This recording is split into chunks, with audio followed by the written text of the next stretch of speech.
One to go. We'll get the green flag next time by. Here are the Chevy drivers to watch and their best Martinsville finish. Obviously, Gordon with the 7 wins here. Jimmy Johnson has run strong here. Earnhardt has never won here, and Kevin Harvick really hasn't had many good runs here. His best finish 7th. Our Chevy drivers to watch here at the Martinsville Speedway. Yesterday in practice, Jimmy Johnson, that 48 car, was very, very fast, and they were extremely happy with their car. I think that 20 car looked pretty good too, BP. I watched him down in the corners, and that thing probably was one of the most consistent cars that I saw out there in practice. We'll see how it all unfolds. 500 laps on this tight half-mile track. Kurt Busch, Jeff Gordon on the front row. Green flag going in the air for the Subway 500 on NBC.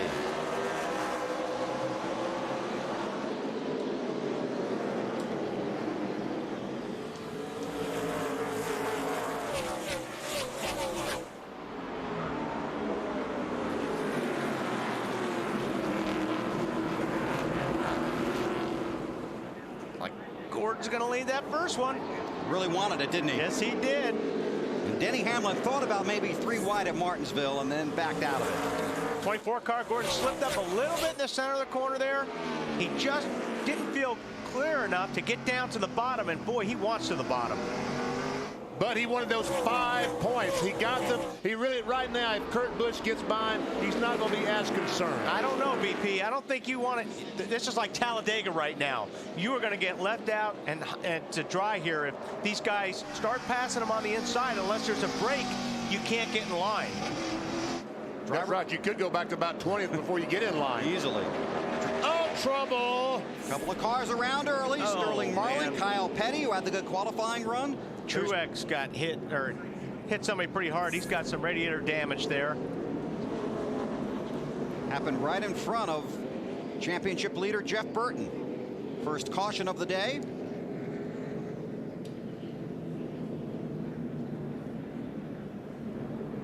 I've been watching Jeff Burton going by on the outs, trying to pass these cars on the outside. We'll see that Kyle Petty just gets on the outside and loses control. And now we see what happened to Truex. He ran the back of 41, Reed Sorensen. On board with the championship leader. You have to be so cautious here because of the accordion effect. We got Nemechek working his way through the first caution. What is it about Hero? Not really. No, I'd be lying. Tony Jr. might have seen it on TV. They show it in cars, so you really don't have a good shot of it.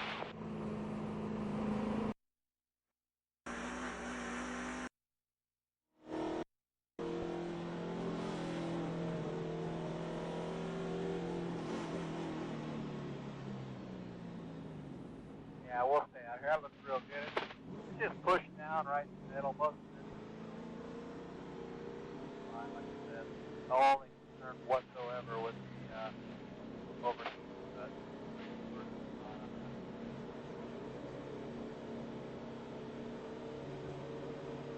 It's open this time.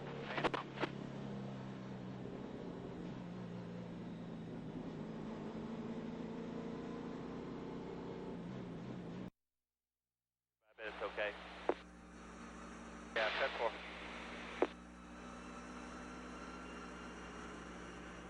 Got about 9 PSI right now.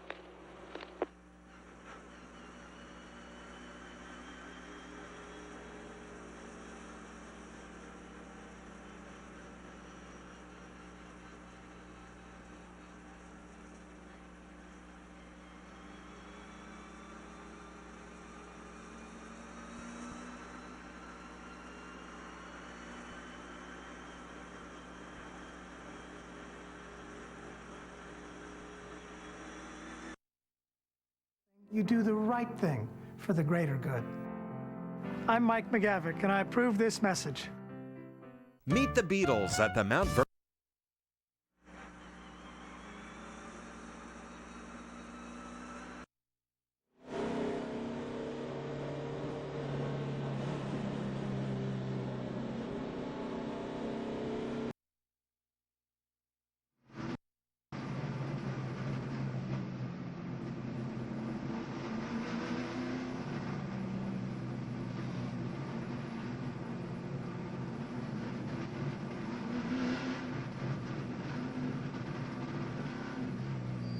Speedy dry down about 50 yards or so on the entrance of turn 1 and through turn 1.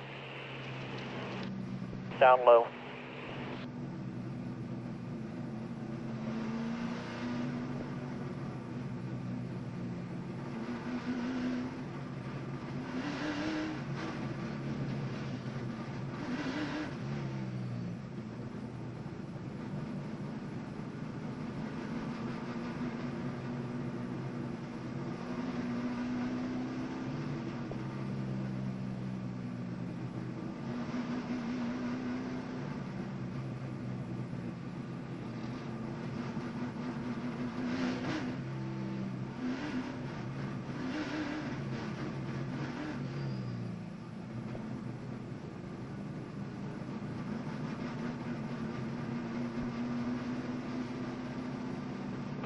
All right, it'll be 1 to go. 1 to go.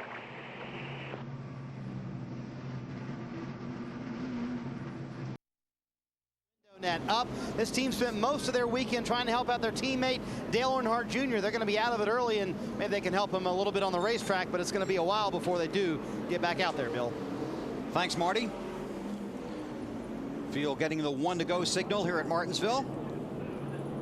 Take a look at our AutoZone in the zone drivers here at Martinsville. Tony Stewart has really run well here in recent years after struggling when he first started coming to Martinsville. He has led about 500 laps, hasn't he, in the last 3 races? He's led the most laps in the last 3 races here. That's a total of 818. 818 laps. Of 1,500 laps. Wow. Our AutoZone in the zone drivers. And there's Tony. It's Jeff Gordon, Kurt Busch, Denny Hamlin, Ryan Newman, and Stewart is in 5th. Then Blaney, Earnhardt Jr., Jeff Green, Jimmy Johnson, and Ken Schrader, the top 10. Casey Kane back in 25th, Mark Martin in 21st. Try it again, single file.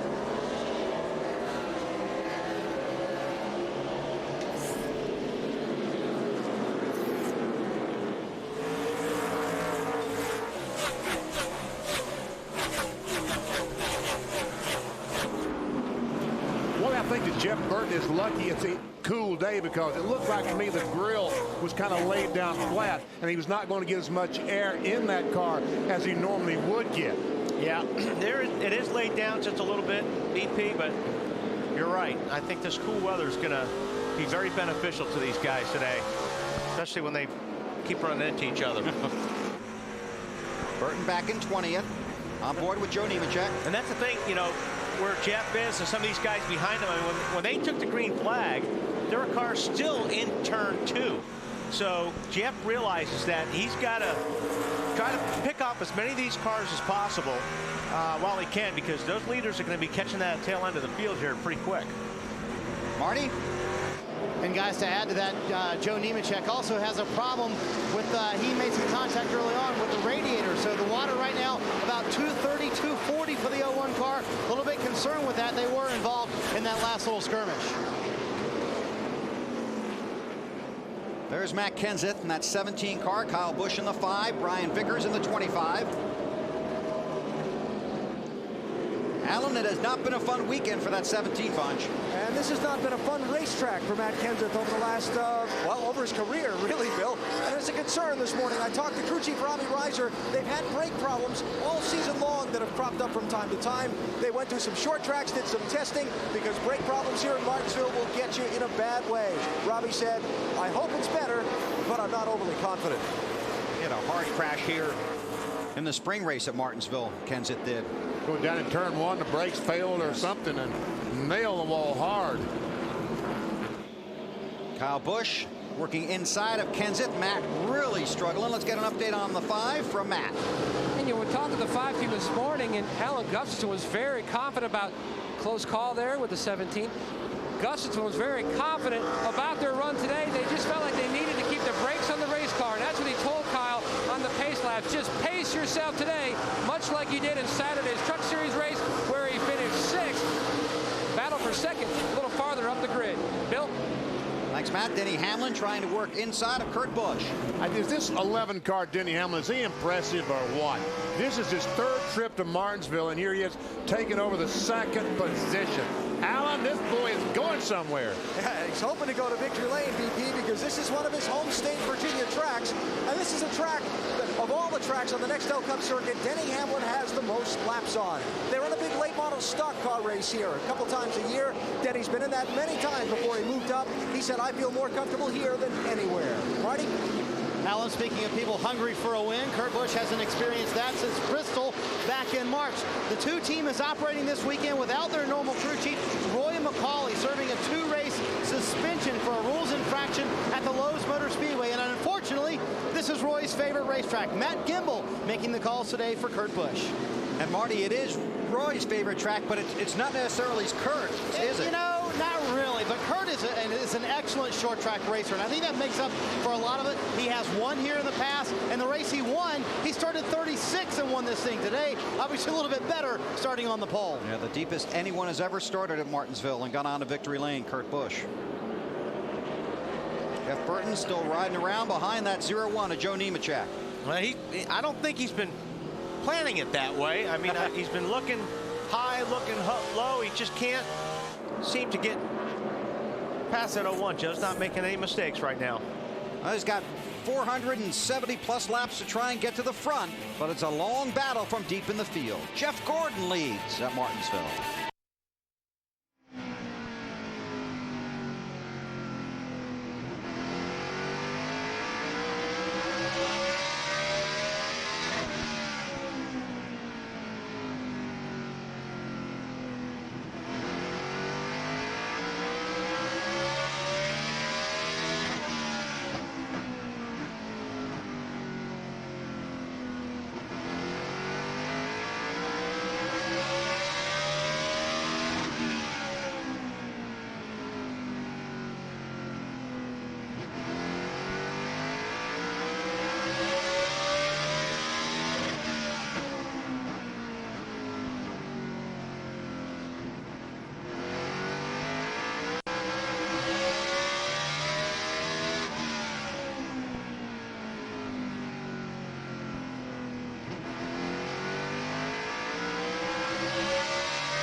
And how's it working so far today?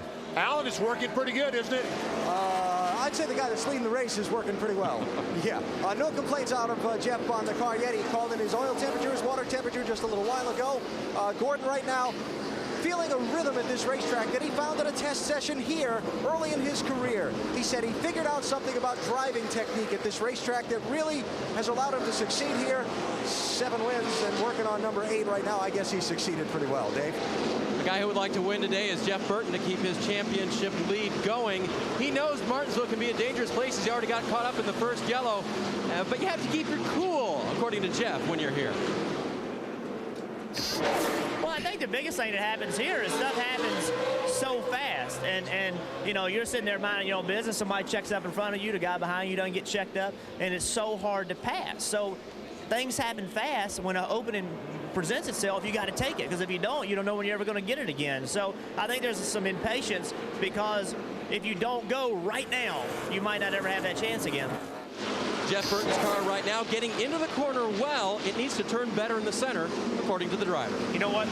Looks like that 31 car, BP's got a hood pin is out all the way to the right, and there may be another one broken right next to it. So he looks like he may have 2 hood pins broke or slid out of that thing when he made contact. And as soon as NASCAR sees that, guess what? They're going to black flag him. And guess what we're doing? Showing it to NASCAR. Because you cannot run around this racetrack without 4 hood pins. So you see the hood pin right there on the right, flapping right there. That's a hood pin that's out. And like I said, it looks like there may be 2 of them.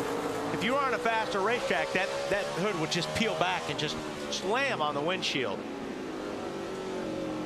And that's directly related to when he ran in the back of the 01 car earlier on in the race.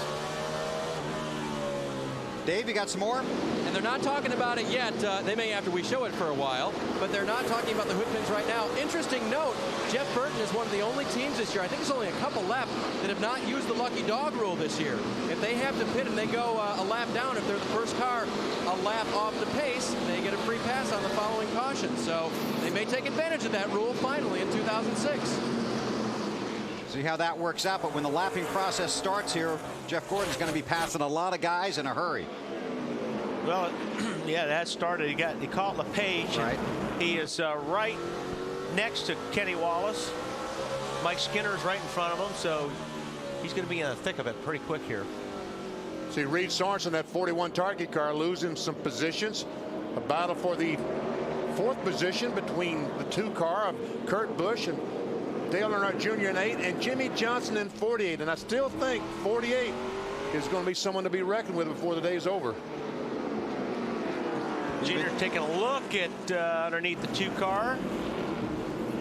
You did your garage research this morning on that, on the 48? Yeah. Okay. How about it, Matt?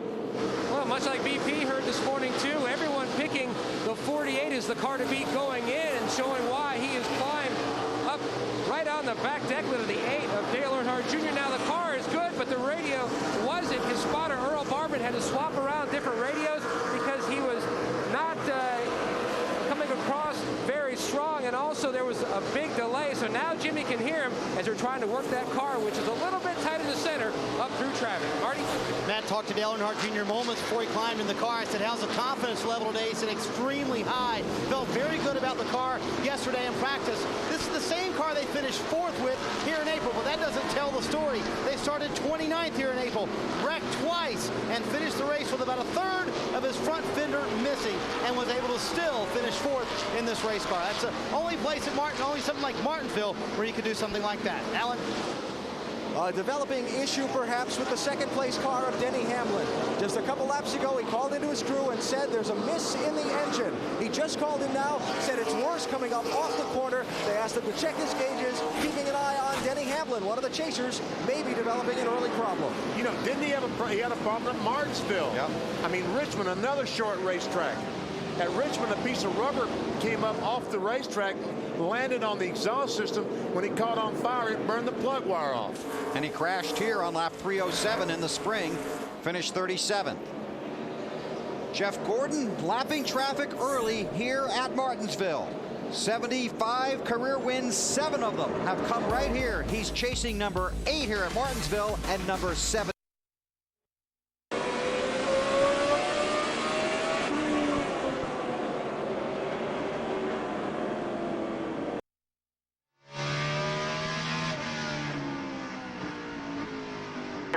movement there.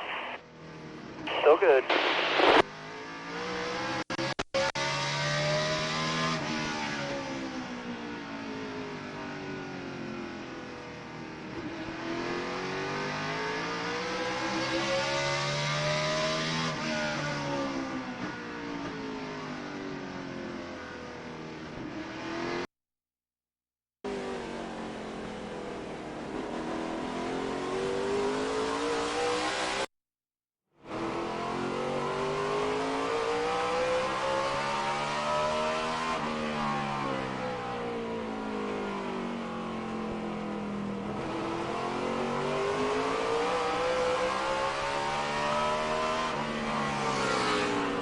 Clear.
It's big picture racing for a lot of different people. The first 26 races chiseled the field to 10 drivers. But for these drivers, Who will hoist the NASCAR Cup? the answer has always been perfectly clear. The chase for the NASCAR Nextel Cup.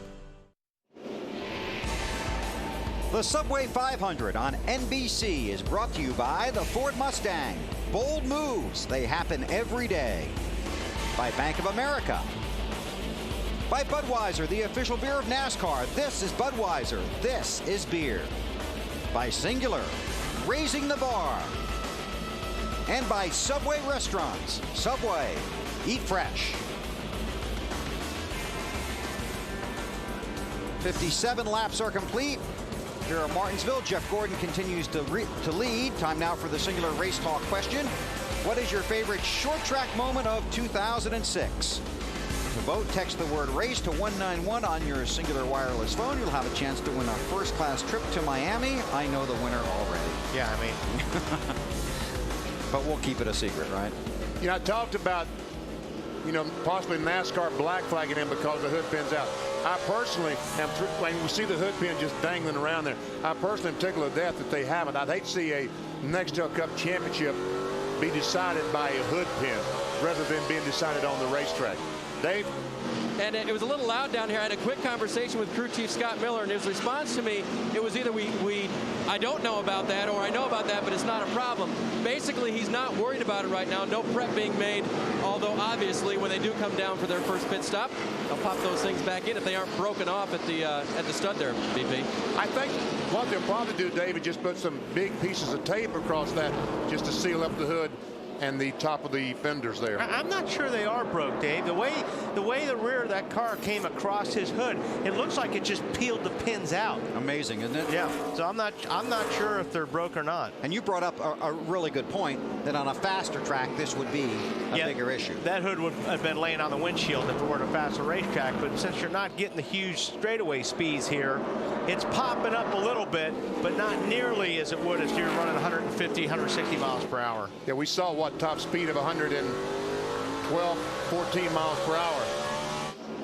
You got something more, Dave? Well, Wally, I was thinking the same thing you were. You could not have reached out there and pulled out two pins better than the rear end of Joe Nemechek's car did, could you? Yeah, it just kind of sweeped across that hood, and it looked like it just laid the pins out. So if they're lucky, those posts are still there, and they can just repin it, because that's going to be a lot better than sticking a bunch of tape on there. And we see a new second-place car. He's not in the picture, but Dale Earnhardt Jr. has passed all these cars, moved into second. That is a battle for the third position between Hamlin and there Jimmy Johnson has gotten by Tony Stewart, trying to take over that third spot. 4 drivers in the chase running the top 4 positions: Gordon, Earnhardt, Hamlin, and Jimmy Johnson. Kevin Harvick is back in 12th along with Kyle Busch. Jeff Burton is 19th. Is 18th rather. Mark trouble. 42 is around. Casey Mears. Caution is out on the racetrack. Trying to get turned around here. Got the leader up here. He wanted to spin it down the other way so badly, but so much traffic come by he couldn't do it. But I thought he did a good job. What space he had, turned it around the other direction. And he was running 11th. I am gonna reckon. Think he had some help, BP? Oh, I would guess so. Here we go down in the corner. Looks like Ryan Newman is right on his tail. And yep, pretty much just booted him out of the way. And I believe if Casey Mears gets back to that 12 car, there'll be some more contact. There's no way in the world you're going to get convinced 42 that wasn't intentional.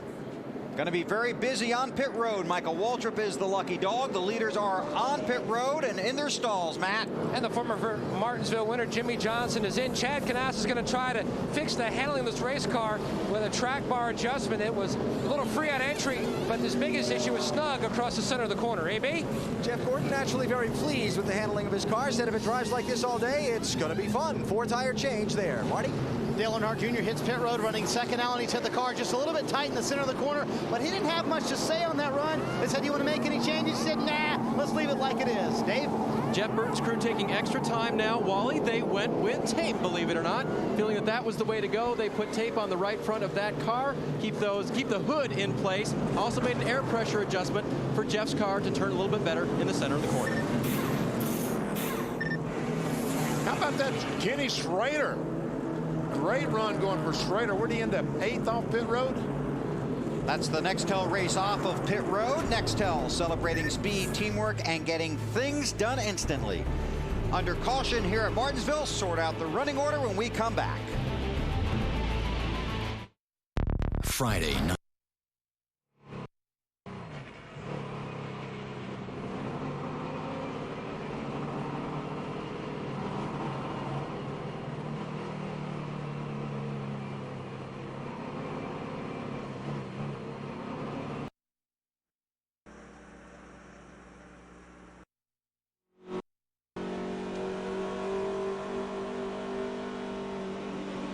How hot did you ever get, Shep?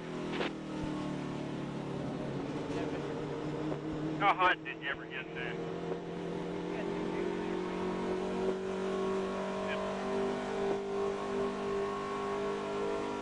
SBS, God, maybe the cars tore up worse than this. You've been doing a great job, man. When you could run a clean lap, and the leaders are running clean laps, you were outrunning them, so whatever it is you're doing, whatever rhythm you had was excellent. 10-4, just trying to take care of my tire. 10-4.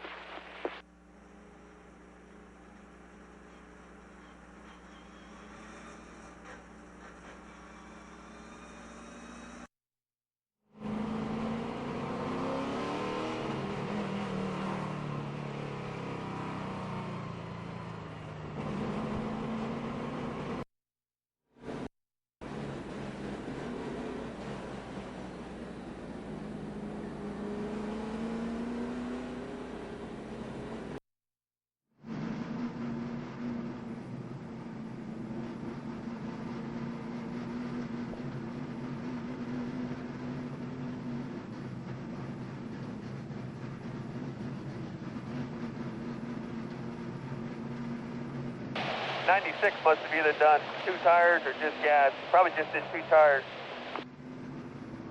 10-4.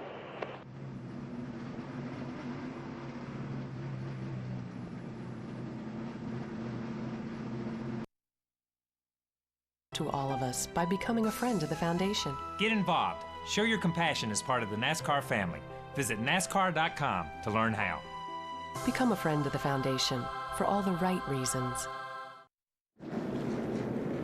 Still under caution here at Martinsville. Jeff Gordon is the race leader. Caution after contact between a couple of cars. Well, we saw the 12 get in the back of the 42 and spin him out. But Wally, tell him about the rest of the story. Apparently, there's always more to the story. We just have to get into it.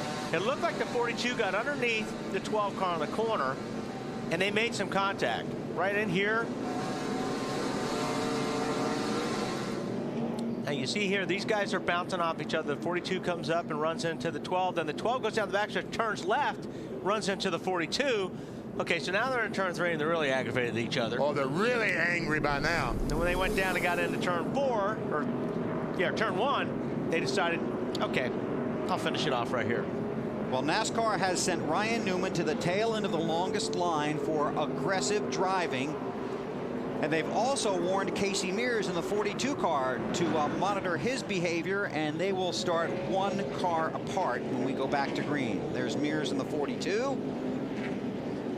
And there's one car behind him, and then the 12 of Ryan Newman, the tail end of the longest line, the field getting the 1 to go. And here's how it usually works out. Next week in Atlanta, they'll be parked beside of each other in the garage area. I just saw Greg Biffle pull into the garage area. He's got problems. He had problems last week at Charlotte. Ready, green. Tony Raines in that 96 car runs second, a 2-tire stop. This is where it really pays to be the leader, VP, because Jeff Gordon's already cleared the traffic. These guys back in 4th, 5th, 6th spot, they're going to run on the outside of the cars that are a lap or more down. When that all happens, when they finally get through that, Jeff Gordon's going to have a 3 or 4 second lead. And Tony Raines at 96 car trying to clear the lap car of Clint Boyer. I started saying, well, he does have it made. Well, does he? Yes, now. Finally. 30 cars on the lead lap. And Boyer knows better than the block junior, especially in Virginia or North Carolina. Or any place else. Or any place else. Marty. Hey, Bill, Dale Earnhardt Jr. tooling around on the racetrack, having an awfully fun day so far at Martinsville. He said, you know, it takes a little while for our car to come in, but once it does, we're as good as anyone, especially that 24 car. They decided to make no changes on the last stop. Junior said, let's leave it, see what happens, and if we work ourselves into a problem here, then we'll make changes on the next stop. But I think it's going to be really good as the day goes on. Keep an eye on that. Now there's the 31 of Jeff Burton. Went in 17th, came out 29th, but they did work on the front of that car. Dave, looks like a pretty solid tape job. It was, and longer than driver Jeff Burton wanted them to take, of course. And Jeff kind of questioned Scott Miller, the crew chief, on that. And Scott says, no, we had to take the time. NASCAR was looking at it. I think they saw it on TV. So, you know, we'll take the blame for that. But Jeff's car is a lot more solid now, don't you think? Yeah, Dave, be careful down that pit this afternoon, okay? They'll let me down here. The problem is he's back here on the tail end of this group, and he's in heavy traffic. In the meantime, Jeff Gordon and, you know, company are just smoking around this place. So he's got to get through this traffic or he can go a lap down. And you talked before the race began about how close the times and the speeds were here. I mean, everybody's running pretty much the same times, and it's so difficult to pass here. We see Junior gets around range for second, but yeah, especially when you're boxed up and you've got the traffic in the back, which is running side by side. They're all running the same speed. You can't go anywhere. You have to wait until it settles down. The drivers in yellow on the ticker at the top of the screen, the 10 drivers in the chase for the Nextel Cup Championship. And there we see Ryan Newman, the 12 car, going by the 42 on the outside. Cleanly. At least he's got a lot of courage, all I can tell you. NASCAR warned both these drivers. Be a little more patient, a little less aggressive. It looks like Casey Mears might have the preferred line. Marty, about that 12 car? I think Ryan Newman will be brave around the 42 car, but he did make a point on his radio to say, I'm going to be careful around the chasers. He was very cognizant of the fact that there are many chasers out on the track. Obviously, all 10 still out on the racetrack. He said, when I'm around them, I'll be more careful, I promise. And that was more of a message to NASCAR than anything. Battle for third, Bill. Tony Stewart. Not much of a battle. I mean, you know, I think Tony's on those 2 tires. All these other guys are on 4 tires. You know, tires mean a lot here, BP. So, you know, Tony Raines is going to lose some spots. And the guys told me that the lefts are wearing more than the rights here. That any concern about tire wearing out would be the left side. The spring race here at Martinsville was Tony Rain's first race in that 96 car. Started 12th, finished 21st. They figured out how to get the lefts in the racetrack. When we were doing this, the lefts were, you didn't even need them on the race car. That's right. They run all day long. Alan, what's going on with the 29 car? Just called in on his radio a lap ago, BP, and said, I've got a bad vibration. I don't know what's going on, but a bad vibration. Now, a lot of times after a pit stop, that means that a wheel was left loose. We'll have to keep an eye on it. We'll keep an ear on Kevin Harvick's radio, but another one of the chasers with a little early concern. And they are starting the air pressure in these tires so low. Yeah, if you look at the left front tire, like when they go down in the corner, they look like they're flat. Right. And you're right. They just the pressures are way, way, way down on these cars. Help these cars get some grip. And when they come off the corner and hit the accelerator, it looks like the left rear is low. See how much it looks like the left rear is flat? It actually crinkles. Just because of 800 horsepower trying to wring that tire off the wheel. And the longer you go, the more the air pressure builds up. Jeff Gordon has led 86 laps. We've run 86 laps. Gordon looking for the sweep. Not this year. Sleepless.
Traffic has allowed the 8 car of Dale Earnhardt Jr. to pull up right on the back bumper of the 24 car of Jeff Gordon.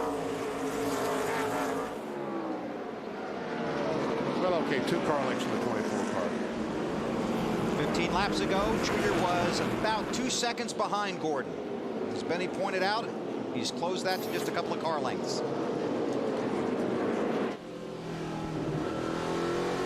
Boy, this is something Jeff Burton does not want to see, is that 24 car go by. If the caution flag comes out now under NASCAR rules, he can make up a half mile. The pace car goes out, gets in front of the 24, 31 goes all the way around the racetrack.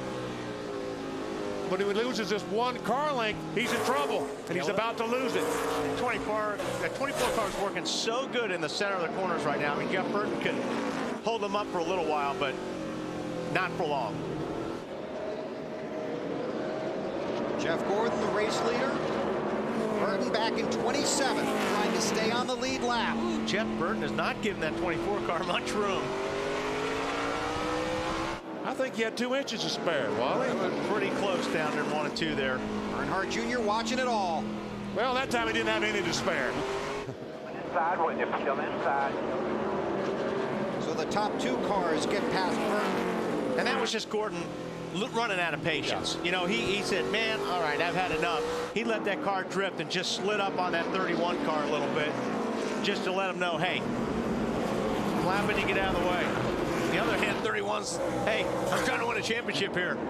Burton was 5th here in this race last year. Black flag 55. Michael Waltrip for leaking fluid on the track.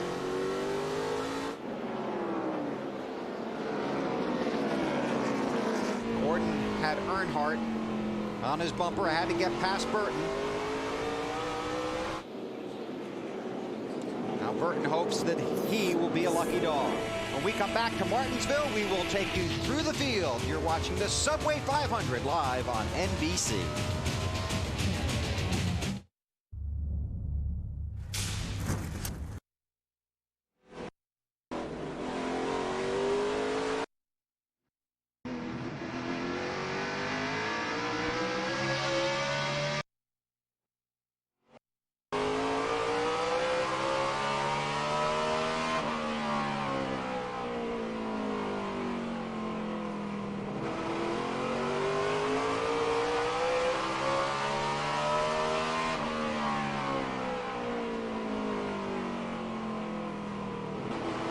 You watching on your little thing there, Tony Jr.? Sir. Okay.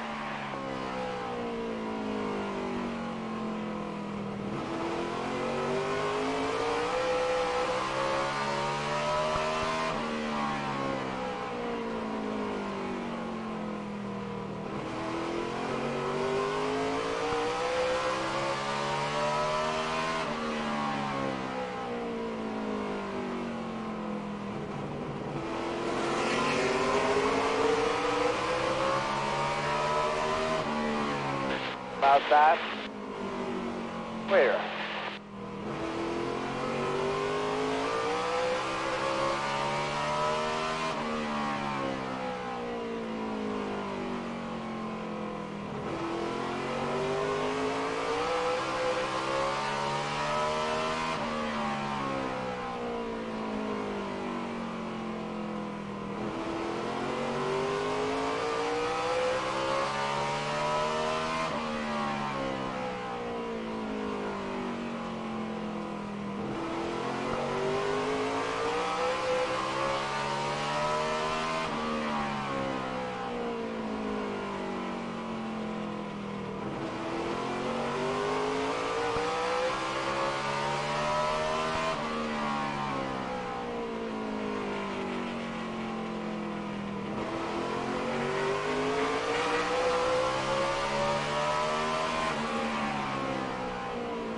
Where?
that Jimmy Johnson is taking is basically no pressure situation, nowhere to go but up.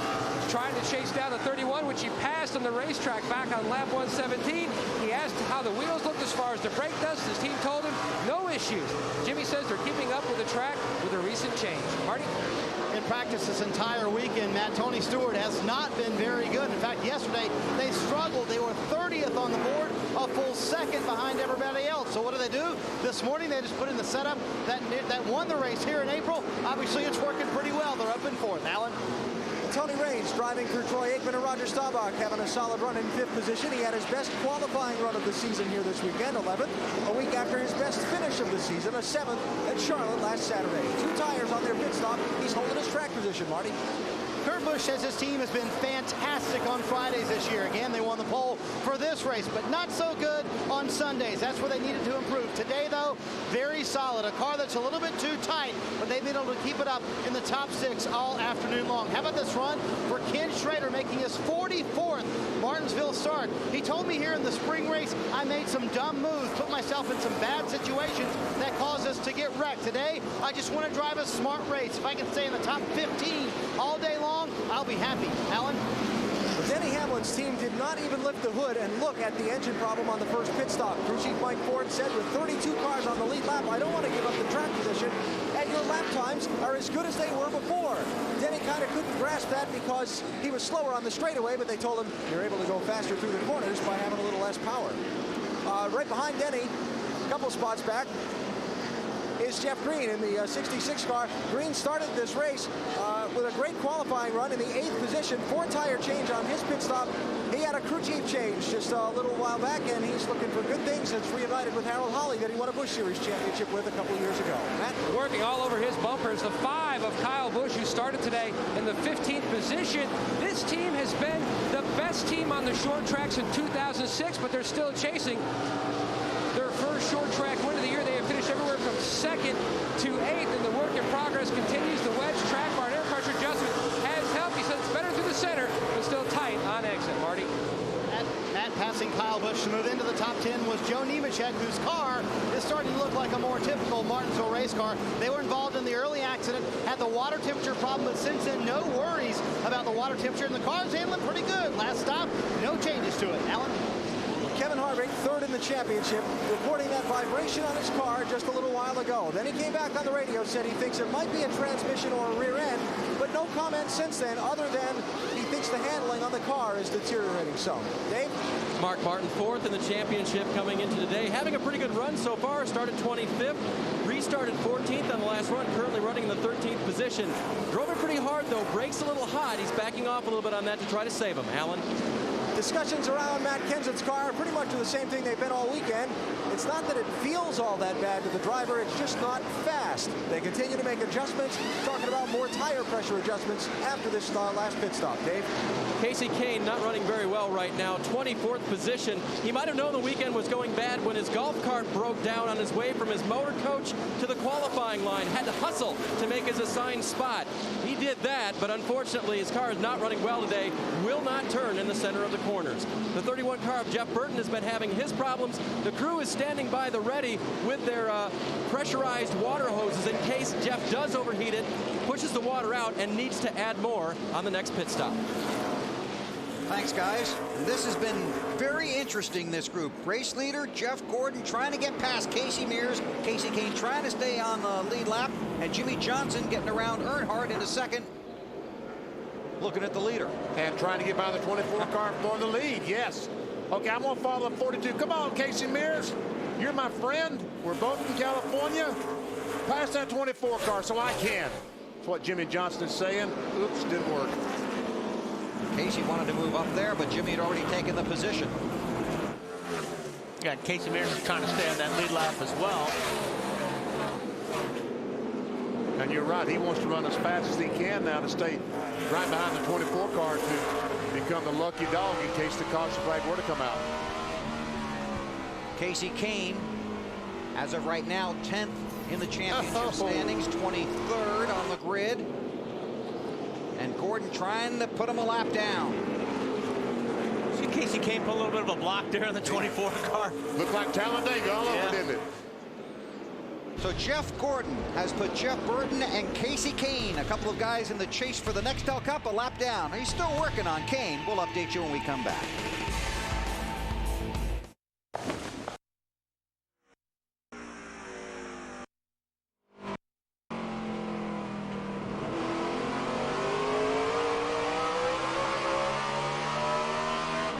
Here.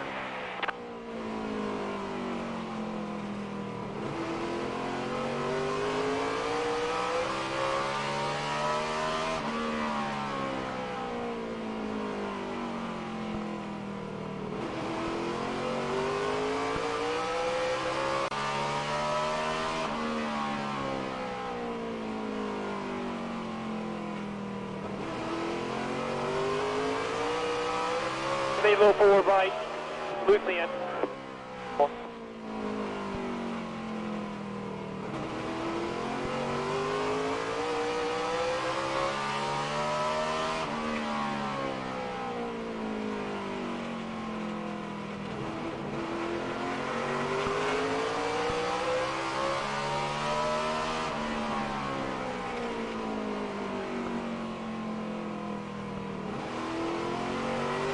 There.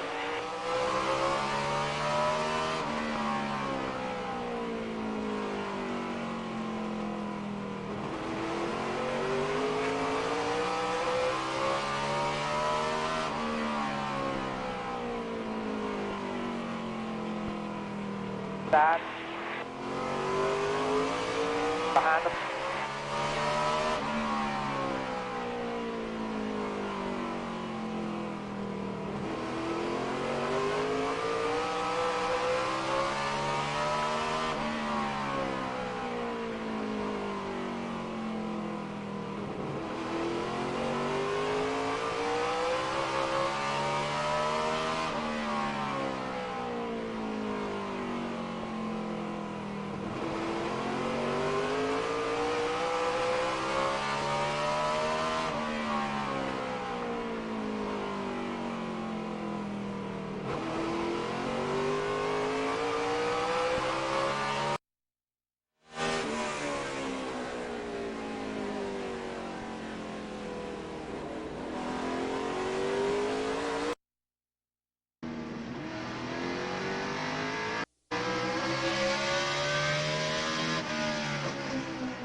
Two.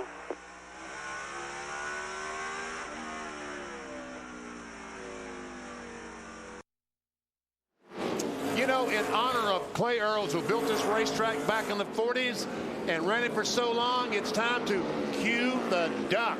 Our Aflac trivia question. Is there a connection there? You know, he had a big pond by 3 and 4 full of ducks. He loved those things. That's right. You know what ever happened to those ducks? Two chase drivers to win their first short track race at Martinsville. Who on the two chase? Well, Jeff Gordon would be one, and let's see. I believe driver 48. Martin? 48. 48. Let's see. And the answer is Jeff Burton and Jimmy Johnson. Huh. Well, well. 1997, Jeff Burton won. An update on the 48 from Mr. Yoder. And a big observation from Jimmy Johnson and inside the 48 car after he gave the lead back to his teammate Jeff Gordon. He said, just to let you know, by the way, the 24 is holding me up about a tenth a lap. So I'm just going to sit back here, ride, and save my stuff. And that's one of the keys at Martinsville. Is save your stuff. Because you want it for what, the last 100? 100 laps, because guess what? In the last 100 laps, these people that are difficult to pass, they're going to be a couple of laps down. They're going to get out of your way when you come catch them, and you need something to go by them quickly when they do move out of the way. Boy, Burton running back in the 26th spot just closed things up on this championship chase. Tightened it really up.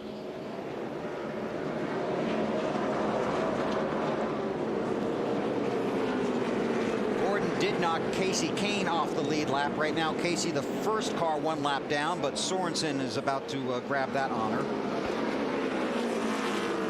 He's reading the 41. Dale Jarrett in front of him. Then Carl Edwards.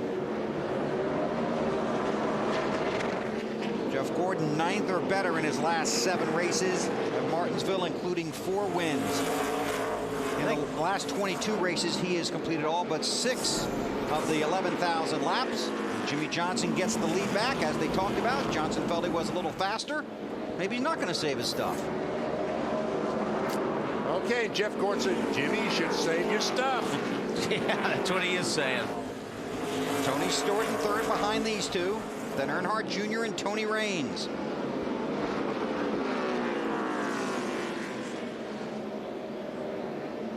And Raines doing well on those 2 tires. There's Jeff Burton, championship leader. It's a busy racetrack. You don't have much time to rest here. He hard on the gas coming off the corners.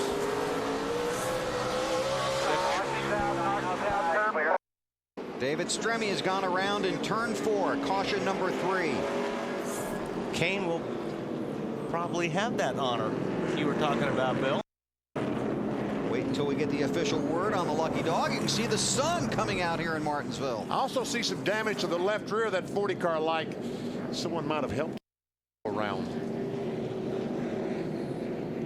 We've seen a little of that already today. Because if you'd hit the wall, that it makes sense that that would be pushed in. Let's see. Yeah, I would say he had a little contact there. That McMurray in 26. Yes, sir. It is. And Wally, you're correct. Casey Kane is the lucky dog. So he gets to come around and be the 23rd car on the lead lap. Pit road was closed at that time. My guess is next time by we'll see feeding at the zoo. Jimmy Johnson, Jeff Gordon, Tony Stewart, Dale Earnhardt Jr., Tony Raines, the top 5. Half-mile track here at Martinsville. Very tight and windy pit road. What I mean by that is the chaos that goes on pit road. And that is a good word for it here. Some places it's organized chaos. Here, it's just flat-out chaos. You have to. Jimmy Johnson is headed toward Matt Yoakum. Those guys up on the wall waiting for Jimmy to peel around the corner here and hit his box. Easy in, easy out. A small chassis adjustment says the car was very consistent. Just a tick on the tight side on that run. AB. Jeff Gordon going to get a little help with an adjustment for the rear end grip on this car. We have 4 tire change here by the 2014 as they go to work. Got a lot of brake dust off the front of that car. Marty? Alan Tony Stewart running 3rd, said he lost the forward bite at the end of that run. He said, we're not terrible. We just need to be a little bit better. They're going to take out the wedge adjustment they put in last time and a pound out of both left side tires for the 20 team. Dave? Mark Martin's crew had a very smooth pit stop. Now the hard part, negotiating this slow and winding pit road. Mark has the first stall coming in. He has to watch all the guys pulling out in front of him, like these guys pulling off a pit road here. There goes Mark. They made a 4 tire change, just slight increase in the air pressure in the right rear to help the car turn. Very tricky working your way off of pit road here.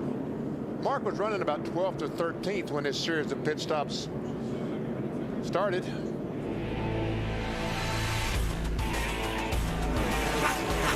Watch out here, Martinsville. Oh, lost a camera.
1 to go.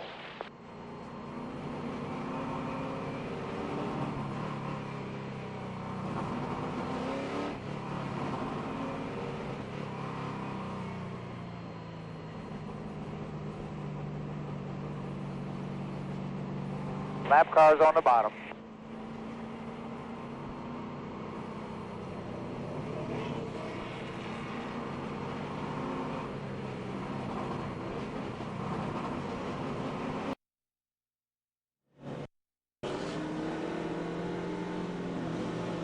All right, boss. Be ready.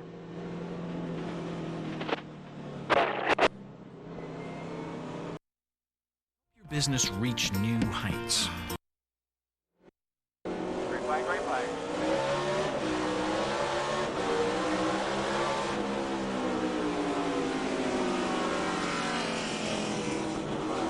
Still there, still there.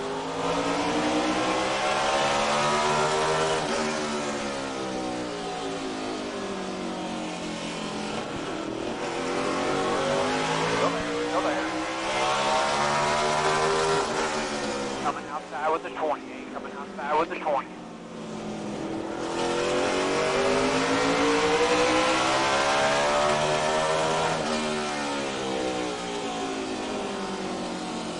Still there, still there.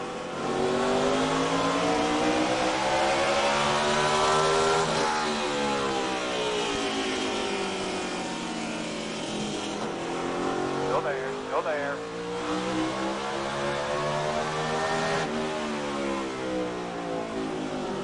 Still there, still there. Clear, all clear, all clear.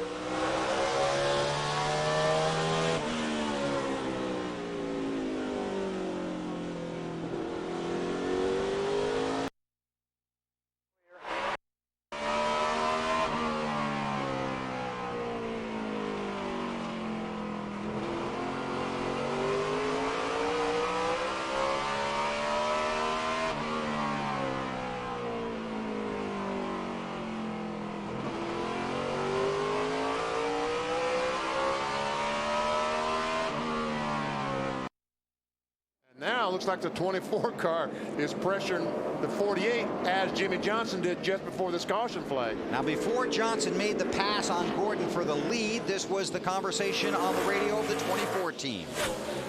Hey, do you want to work the traffic or do you want me to work the traffic? Because I'm trying to pass these guys, but fine. If you want the race, go ahead. And when Jeff Gordon came on and said fine, that was the exact moment that Jimmy Johnson cut underneath him to go past him. Gordon felt like he was trying to be patient, working his way through the traffic. Johnson went by him. It was very close off pit road between the two, and now it's still pretty close on the racetrack. Jimmy Johnson, third place the last 2 races here at Martinsville, and a top 10 in the last 8 races here, including 5 top 5s, and his win in this race 2 years ago, October of 2004, and a popular pick in the garage this morning to go back to victory lane this afternoon. Yes, car was, and yesterday in the happy hour, I stood by a scoring monitor yesterday and watched the last hour of practice, and that 48 just kept going to the top. Someone would beat him by a few hundredths, and then 48 would come back around another lap. It was really interesting to watch. Jimmy led 195 laps here in the spring. Tony Stewart won here in April. And Jimmy's starting to put a little bit of distance on the 24 car. Not much, but a little bit. And we see Hamlin in the 11 car has been able to get by Tony Stewart and move into the 4th position. And Jeff Burton on the bumper of Casey Mears.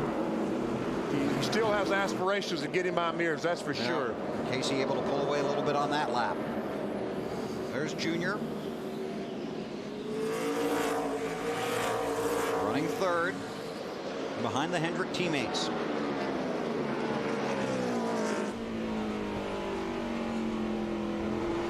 On board the Budweiser Chevy.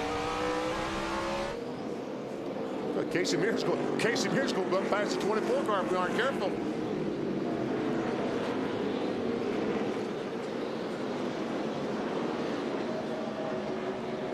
Johnson trying to pull further away from Gordon. Has not been a lot of fun in the chase for the championship for Jeff Gordon. push you on in. Has struggled in the recent races. Had the fuel pump issue at Kansas. Got caught up in the big crash, Talladega. And last Saturday night at the Lowe's Motor Speedway, kaboom. And that's pretty much when they decided they were out of it. And Steve Letarte said he called Jeff and said, look, we're 10th. It's not necessarily the points. It's the people we have to pass. Let's go ahead and focus on 2007 and see what happens in the next couple of races. But he gave Jeff the opportunity to say no, because he said, look, we might finish second or something. And that's a lot of money. Right. And it's your money. You get a bit. So you tell me, do you want to get ready for 07 or do you want to try to run second? Right. And Jeff Gordon made the decision. We'll try to get ready for 07. But he did hedge a little bit.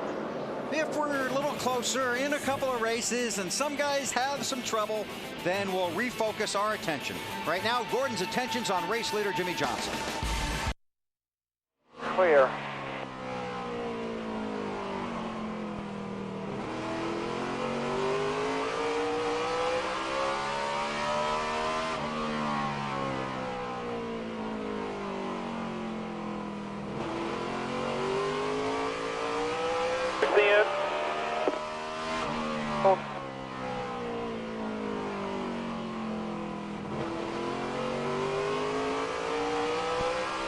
Started out the same way as the last run did. All right.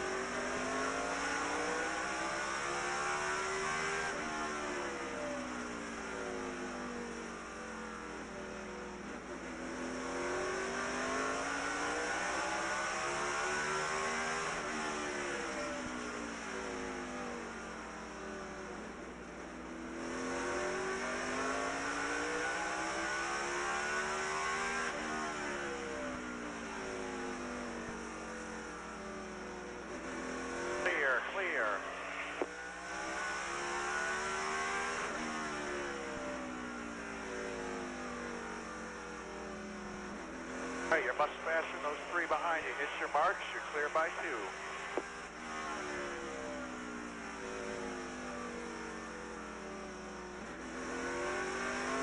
.45.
Looking. Bumper. 5.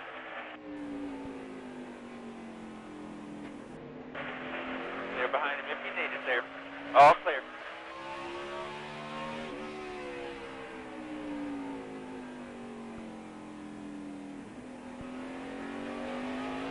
.21 flat. All right, buddy, let's go now.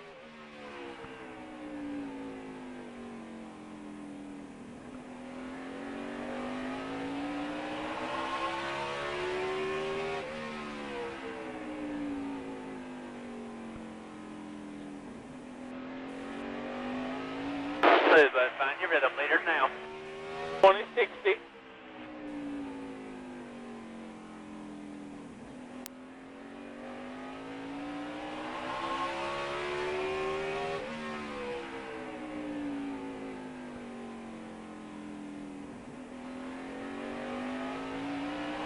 .2055.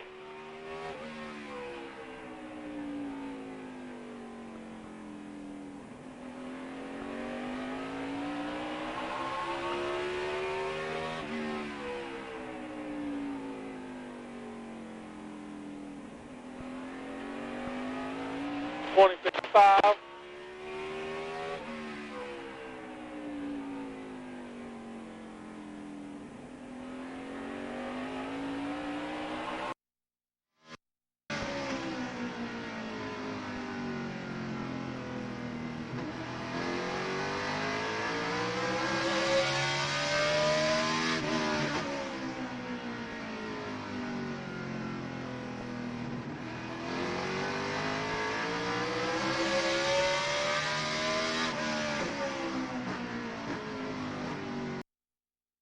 Fast lap, and he did that. He made the show, even though he's running laps down.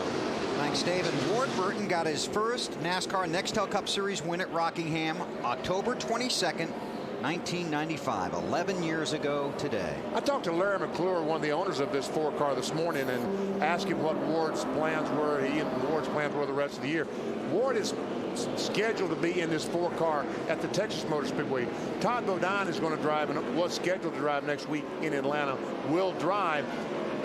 But Larry said he's amazed at how many fans Ward Burton has. He said their website has gone nuts this week with the knowledge that Ward Burton was driving. And you could tell that also by the media attention that Ward got here on Friday. Brothers racing, Kyle Busch inside of Kurt.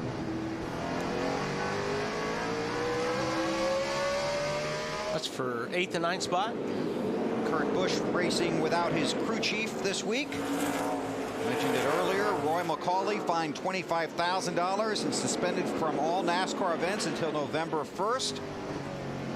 Result of a rules violation at the Lowe's Motor Speedway. The right rear shock would not compress. Is that right, Marty?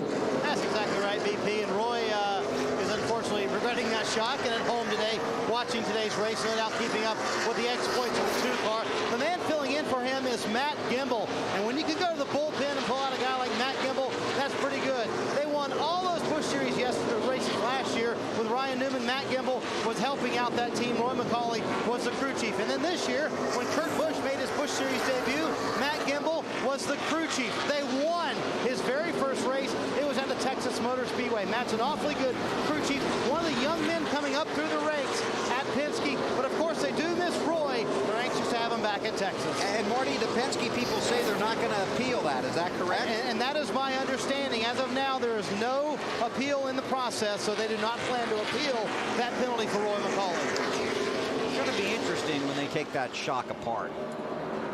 And we see Tony Raines, the 96 car, is closed up on the back bumper of the 11. Denny Hamlin, Tony Stewart right behind them. So it looks like that the 11 car might be losing just a little bit of his speed.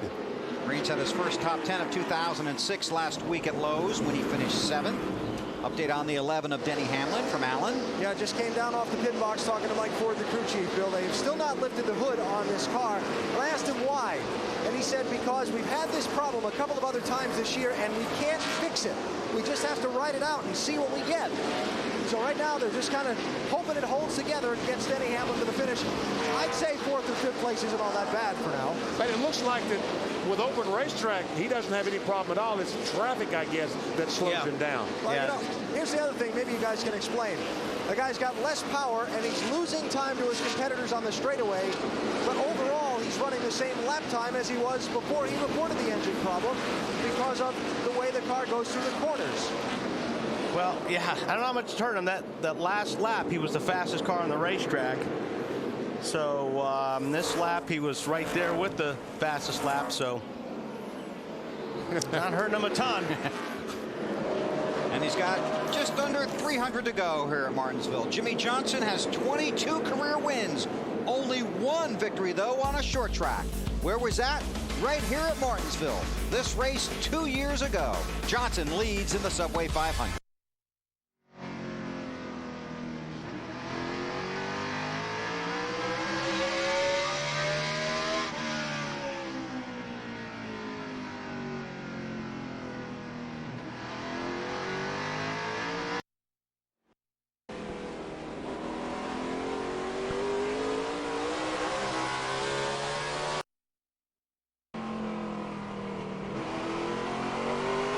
Spinning behind you, June, coming to the yellow.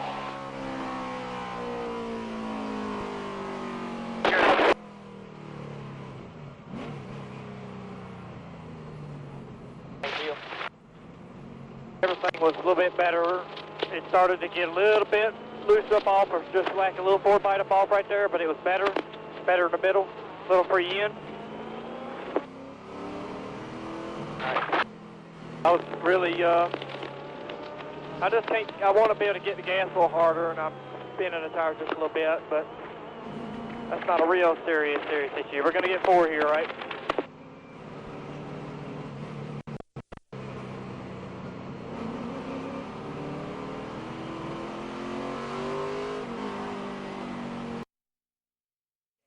Done nothing but try to help them. Speedway, single car spin by Michael Waltrip, bringing out the yellow. Our 4th caution period of the day. Jimmy Johnson is the race leader, then Jeff Gordon, Dale Earnhardt Jr., Denny Hamlin, and Tony Stewart. Pit road is open. Johnson is coming for a visit to you, Matt. And they're looking at another small track bar adjustment, just trying to keep up with the changing racetrack. And even with the sun out, it hasn't changed drastically. So they're going to make some small adjustments air pressure-wise as well. But Jimmy said the car, really good. Just a tick on the tight side. Starts out a little on the free side. They are very pleased. AB? Jeff Gordon looking for help getting into and off of the corner. It's going to be a 4-tire change. They'll pull off one of the windshield tear-offs to help him there. And they're going to try and see if they can get out ahead of the 48 car and maybe gain that spot they lost on the track here on pit road. Marty? Dale Earnhardt Jr. running 30 said, I just want to be more aggressive with the gas, but I really can't afford to do that because I'm worried that the car is going to snap loose coming off the corners. He's a little tight in the center of the corner. They're going to take the time to take on 4 tires and make their first adjustment of the day, an air pressure adjustment in the right front. Dave? Mark Martin once again making the long drive down pit road. 4 tires on the car. Just a hint, in Mark's words, of wedge out of the left rear. The car is turning better, but he doesn't want to make it too loose. So the field works off of pit road, coming out of turn 2 and onto the backstretch. Under caution at Martinsville, spin by Michael Waltrip, and you're riding along. Well, you're not really riding along. You're just kind of like sitting there because the caution is out.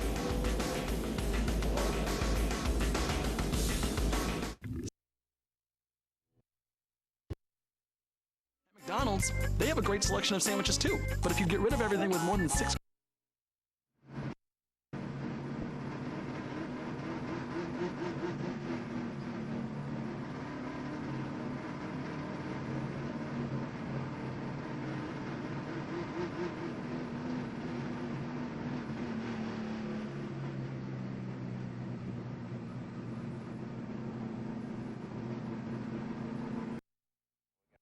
or 22 here on the lead lap. 13. We're going to stay after it all day here. Just hang in there. We're going to get it. Something you like here before it's over. Keep doing what you're doing.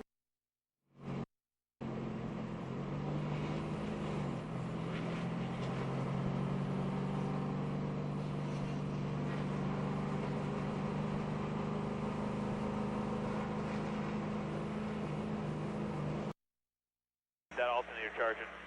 Your voltmeter's good. All right, they're giving 1 to go.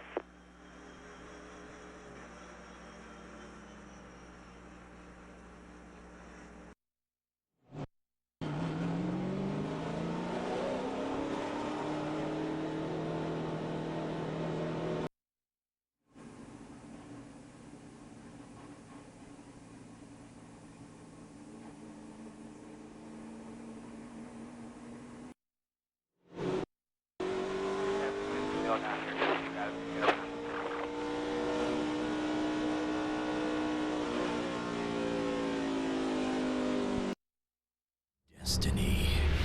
Save the cheerleader. Save the world. Heroes. Monday, 9/8 Central on NBC. Here's our Napa Field summary.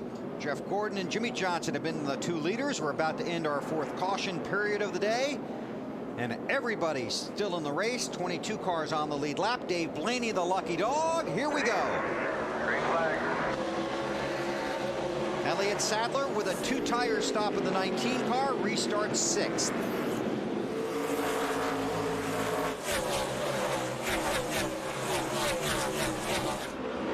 I I guess they watched Tony Raines, that 96 car, change those right sides earlier in the race and saw how well he ran after about 15, 20 laps. Said, well, we'll try that. Try to get some track position. Talk about Elliott Sadler in the 19. Yeah, and well, it gets you up further in the field because we see how fast these guys get to the tail end, the leaders, and start lapping cars. So may save them a little bit.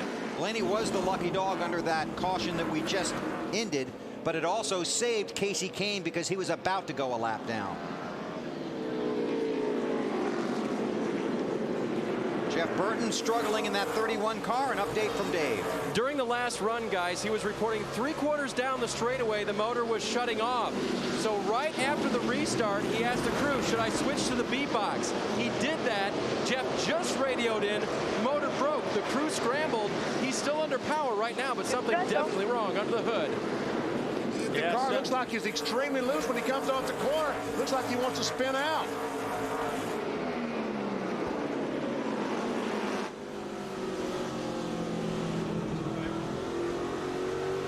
On board with Burton. This is not good. No. Came in as the championship leader. Well, what do you think now? You see him looking down at his gauges. He's looking. Carburetor down here. It's not the carburetor. It is not the carburetor. It's the engine. Trust me, it's the engine. What do you want to do? They want to keep running until they won't run anymore, would be my guess. Jump in here, Dave. And you hear the voice of Jeff Burton. You heard crew chief Scott Miller. You also heard the voice of Wes Adams. He's the engine tuner. They always bring a tuner to the racetrack, and he was also trying to diagnose. But Jeff is now saying it's definitely something internal. What do you want me to do? Yeah, well, you know, you're sitting there as a driver, and when something like this happens, you want answers. You don't know what to do because you don't want to. This isn't a call that you want to make, but obviously going for a little while. See, right now he's getting passed by everybody. So what I would do is I'd come in and get it fixed. I mean, obviously you can't even run fast enough to stay even with the cars that are a lap or two down. So at this point, he's got to make a call and just bring it in. I think, was that the voice of Richard Childress that said run it? Almost had a caution right here. 20 in the 8, Stewart and Earnhardt Jr. It was hard to tell, BP. You think that was RC? It sounded like RC that said run it for a while. He's way, way, way off the pace right now. One DNF in 2006 for Burton. Engine failure at Michigan in August. That's when he called his crew together in the garage and said, we're going to be okay. He's 3 seconds off the pace right now. Coming to you, coming to you. Coming to you, I heard him say, coming to you. He had 4 straight top 10s, then that 27th at Talladega. To the garage.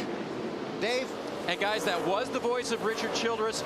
Jeff responded back, if we keep running it, it will blow up. We'll get an update as soon as we have more. Jeff Burton came in here leading in the championship standings. Got the win at Dover. But now in the garage. And a long way to go. Now here's why all three almost jumped out of the booth a minute ago. It looks like the 8 was held up a little bit by the 07. Tony Stewart saw an opportunity, went down there to fill it, and there was a little bit of contact there. You watch as they go down into the corner here. You'll see the 7 will slide up the track a little bit. Junior tried to go underneath. Stewart was there. And a car has spun in turn 2, Ward Burton. And the caution is out.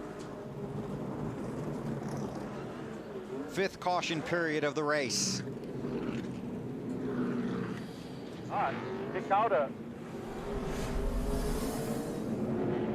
Somebody got underneath him. Looks like Gilliland got way down underneath him, hit the curb. When he hit the curb, he bounced up into Ward.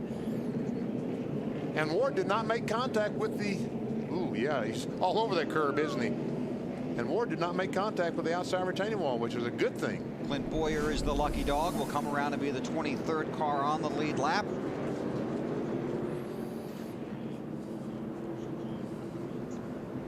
There you see Jeff Burton back in the garage. Hood up, crew hard at work, came in as the championship leader, but right now he's already slipped to third. The leaders there.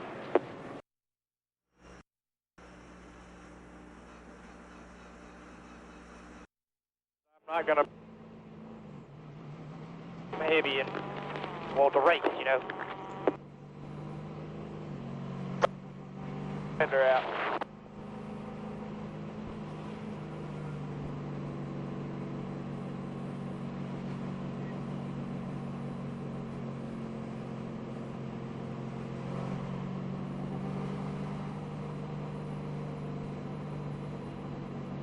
Pull up here.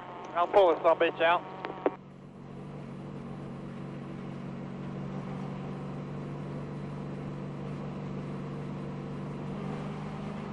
It really doesn't need anything. He said when the yellow come out, everything was full. Dale Jr. He was surprised at himself for trying to get in that hole.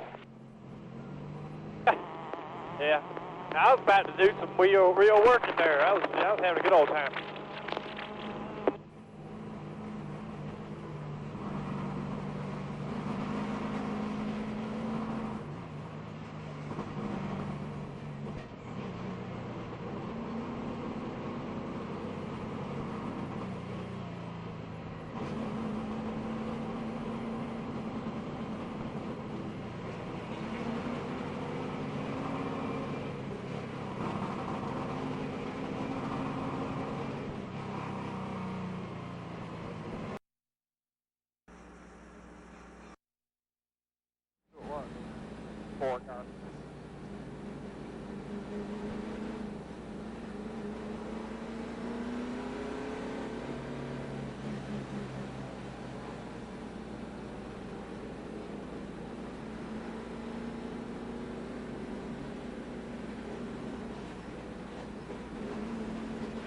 To go with the line up there, come on up turn 3.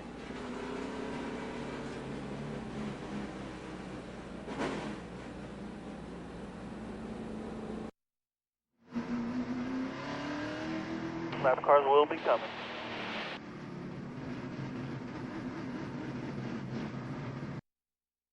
By DLP at Circuit City and CircuitCity.com. NBC Friday is the return of television's hottest show, Las Vegas. All new Las Vegas, Friday on NBC. Go to NASCAR.com. Belt tight, coming to the green.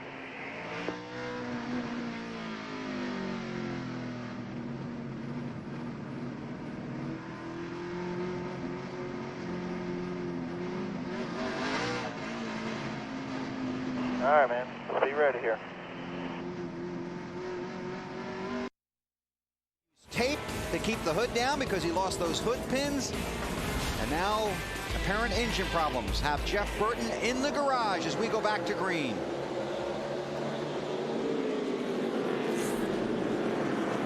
See Ryan Newman, the 12 car, trying to get by the leader. It doesn't look like that's going to happen, but at least if he can stay there, he will be the lucky dog.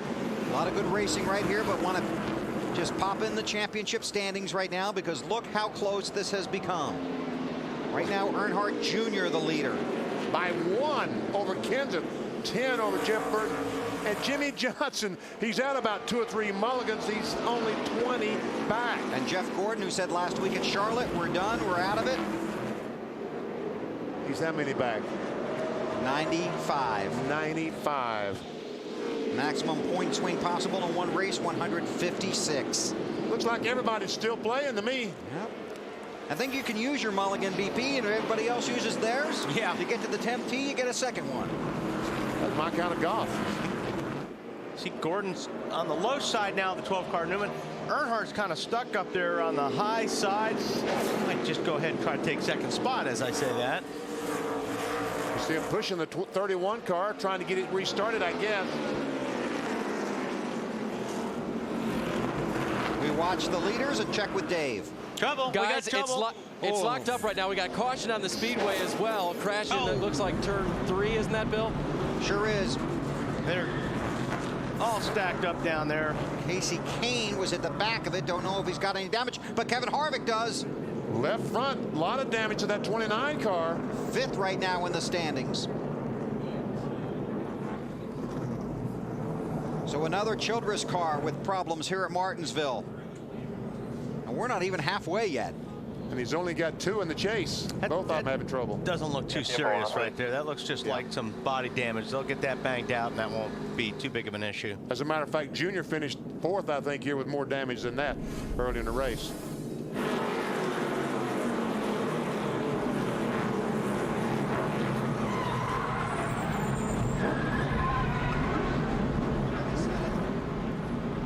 See, at 41 to reach Sorensen's around, but it happened up before him. The 10 car gets in the back of him. Scott Riggs gets in the back of Sorensen. Around he goes. But it's one of those accordion effects. Yeah, right. It happened about 10 car lengths in front of them, and it finally caught up with these 2 guys. On board with Kurt Busch, the Miller Lite Dodge. Check up, check up, check up. Watch them down, watch them. Come on, you're clear. Caution's out, good job. Good job. That was a good job. Greg Biffle, he gets involved in this. Back it down, back it down, back it down, back it down. Stay on the bottom. Come on when you can. Come on, come on, come on. Been a hard day for Biffle. He's 38, 13 laps down. This is Kevin Harvick's onboard camera. Looks like Skinner's going to get the brunt of his left front. Yep. Under caution at Martinsville. Hey.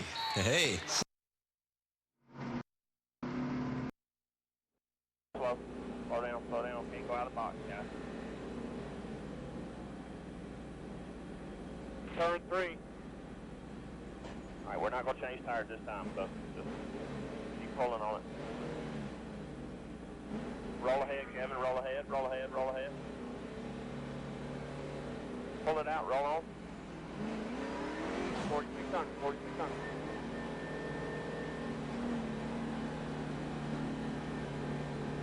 All right, when you hustle on back around here, we're going to do 4 tires here. So keep them up.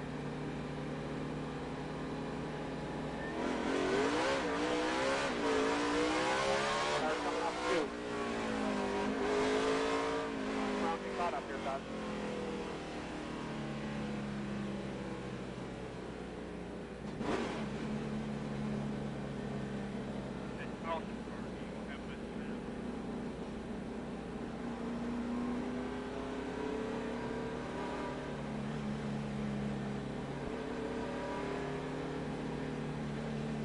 Safety truck, low off 4, off 2.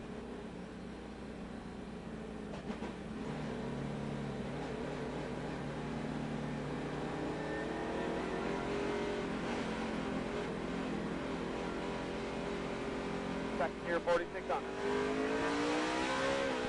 4600. Middle 1 and 2.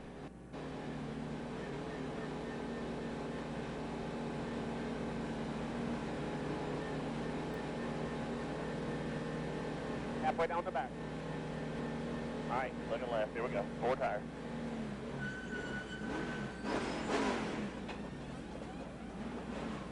Turn 3. Middle 3 and 4. All right, go ahead. Watch the speed. 4600. All right, you call it up one time, we'll come back in here, and just jack it left side up, and you can beat that, before that brace is both down, just speed it up. I'll put whatever we do under there, just run out. Somebody wants to get some channel locks or something, you grab a hold of the tire like at 1 or 2 o'clock where that lip's still turned under just a little bit right there.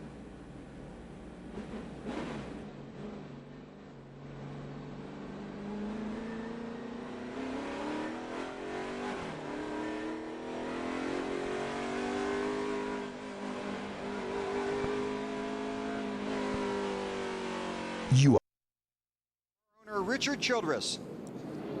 Back in the garage, this was his conversation that Dave Burns reported about just a few moments before Burton went to the garage. Just keep going, Jeff. On a half-mile track, you're going to lose everything. Just keep going for a little while. If it breaks, you ain't going to make up enough. Just keep going. Richard, if we don't fix it, it will blow up. It will not make the race. So that you fix it even if you go in there. And they did go in the garage area, and they can't fix it. Yeah. Or they haven't yet anyway. Dave Burns is watching that story. Ryan Newman was the lucky dog. 23 cars on the lead lap. Jimmy Johnson is the race leader. Green, green, green. 12 laps from halfway. Boy, it looks like the start of the race, BP. They're double file all the way back. Well, we have 23 cars on the lead lap, and only a couple of cars off the race, off the track, so that means about 20 on the inside line. So a lot of traffic is what you're saying. A lot of traffic. Casey Mears biting his way back and gets that lap back at the moment.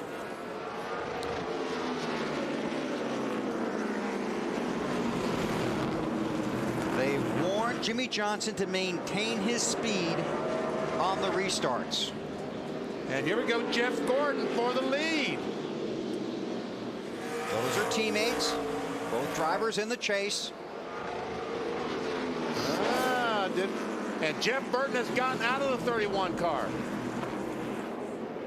Jeff Gordon has led 153 laps today. Jimmy Johnson 87, the only two leaders of the race. Earnhardt Jr. runs in third. Tony Stewart is fourth, and Denny Hamlin. It looks like these guys are able to keep up with Jimmy Johnson for. Oh, we got trouble. Tony Raines. Oh, that's too bad. 32 on the wall. Hard, Quapple hard in the wall. Well, it's a huge break for Raines because he has had such a terrific run going in that 96 DOP car. You're exactly right. Good break for Casey Mears, too. Get that lap back. He's back in the lead lap, isn't he? And Sterling Marlin will be the lucky dog. 7th caution period of the race. 96, he may got that tire cut down with contact with the 06 car. David Reagan gets in the left rear and cuts the tire down. You're right, Wally. And I guess when they started slowing down that someone ran in the back of the 32 car. Yeah, it's hard to say. Raines was running 6th when that happened. After the top 10 finish last Saturday at Charlotte. He's on pit road. Pit road will be open this time. Looks like Johnson is going to head that way. Yep, he came over the commitment line. Johnson came, Gordon did not. Neither did Stewart or Hamlin. A lot of guys staying out. Wow. And Chad Canals calling for a small air pressure adjustment while they give up the lead to their teammate, the 24, Jeff Gordon. Also going to make a chassis adjustment. They felt like the car just wasn't quite as good on that run as it was before. Still trying to keep this race car in that sweet spot that Jimmy likes it. It was turning so well in the center. Marty. Well, Matt, this ought to be interesting. Dale Earnhardt Jr. comes to pit road running in the 3rd position and not very happy with the call either. Tony Eury Jr. said, come. If the leader comes, that's what Jr. did. He followed the 48 down pit road. Obviously, very few cars pitting under this caution. No changes to the car and 4 tires. Bill? Be 25 cars on the lead lap. And you see Mark Martin also on pit road. And these guys will be at the back.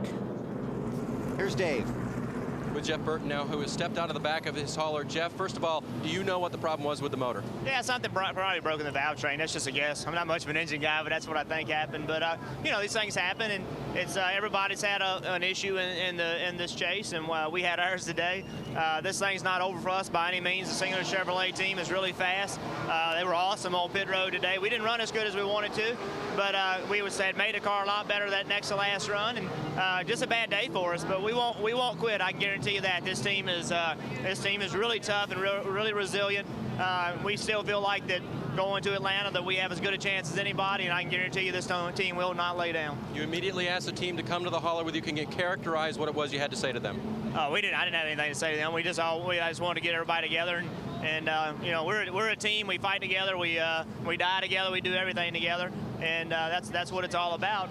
I make mistakes, they don't get down on me, and we will, like I said, we will go to Atlanta feeling like we have as good of a chance as anybody to win this thing. Great, thanks, Jeff. Bill? Thank you, Dave. Right now, Burton out of the race, 40th. Car owner Richard Childress here at Martinsville. Tough day for a couple of his guys.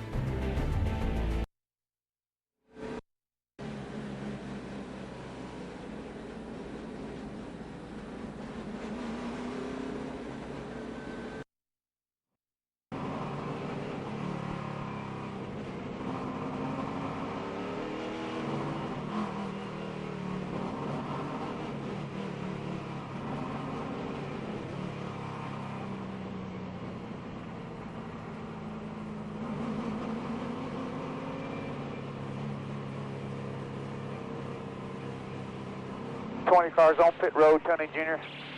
Coming to one to go, Dale Jr.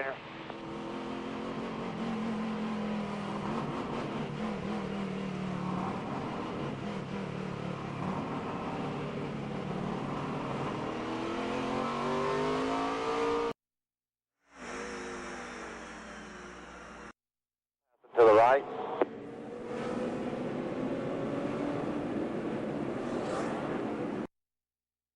A lot of things happening here. The field coming around to get the green. A couple of cars have stopped. They were up front. They'll restart at the end of the lead lap. Tony Stewart has just made a last-second dash to pit road for a tire issue. We'll update that. He's just coming off of pit road now. He's down the back stretch. The leader's on the front stretch, and here we go.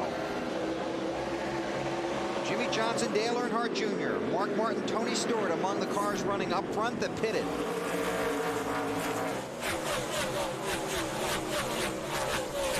Tell you what, BP, those guys back there like Jimmy Johnson, Dale Earnhardt Jr. got to be really careful right now because they are in a thick of a hornet's nest right now. A lot of traffic they're trying to fight their way through, and I was thinking that, boy, don't you know that Dale Earnhardt Jr. would love to have that pit stop over one more time because he would not pit. Yeah, you are right. Jimmy Johnson is 16th, Martin 18th, Earnhardt Jr. 19th. Kevin Harvick is back in the 21st spot. We'll get an update on his situation in a moment. Again, the man that came in here is the championship leader, Jeff Burton, out of the race after engine failure just a few laps ago. Okay, let's get some updates here. First, the 20 car of Tony Stewart. Here's Marty. Bill, you got a lot going on up there? Yes, sir. I'm enjoying every minute of it. And so does Tony Cars Stewart. are flying all over the place. Exactly. And Tony Stewart had air flying out of his left rear tire. That was the problem. Greg Zipadelli noticed it under caution. If they'd have been green, that would have been very bad for Stewart. They caught it under caution. He came in, as you said, just before the green, changed all four tires, but restarted 25th. And BP, you're right. Dale Earnhardt Jr. not very happy with that. Had to restart 20th. Very upset with that call. He said, guys, we have to communicate better. We cannot do that. Battle for the lead, Bill. Virginia's own Denny Hamlin working on the rear bumper of Jeff Gordon for the lead at Martinsville. Go, baby! Play nice. Oh, play nice is right. I am just amazed how well this Denny Hamlin. It's only his third race. Are you supposed to run about 8 or 10 before you do this? Racing against the 7-time Martinsville winner, Jeff Gordon. This is for the lead, just past halfway. And while you reckon that Jeff is racing him so hard because he wants just 5 bonus points for leading the most laps? No. I think he's just racing hard. Just wants to lead, okay? Wow, that was close. He doesn't want a rookie taking it from him that's only been here 3 times.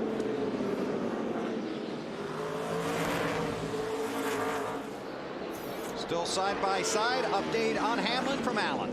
Yeah, came on the radio onto that last caution, Bill, and told his crew chief Mike Ford, you know, in spite of everything, this is a really good car.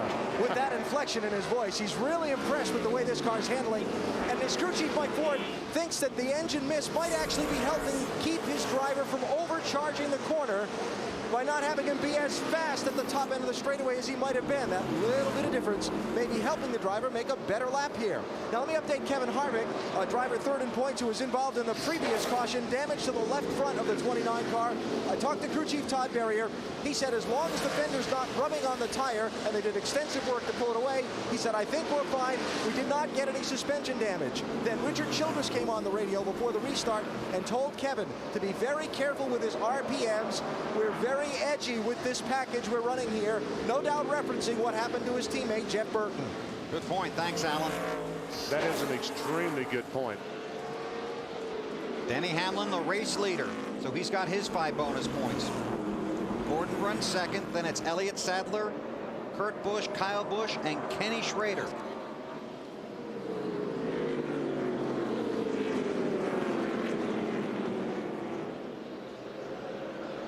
Just past the halfway mark here in the Subway 500. He's from Virginia, Denny Hamlin. He's racing at Martinsville, and he just took the lead from Jeff Gordon through the field when we come back.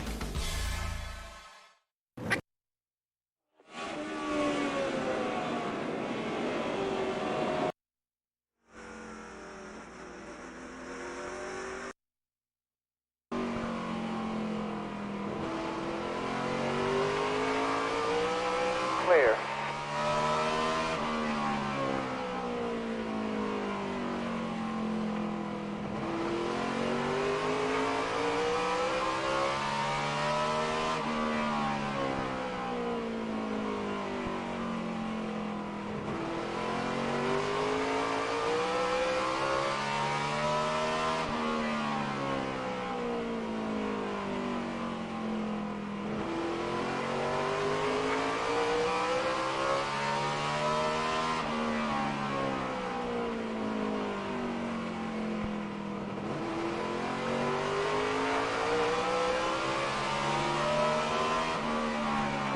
Outside.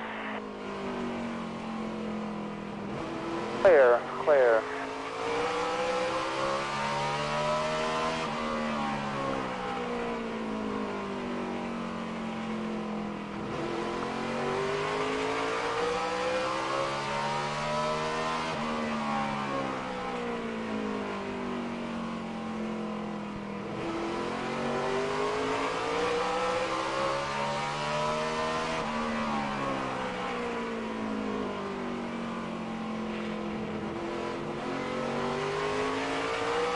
Below if you'd like.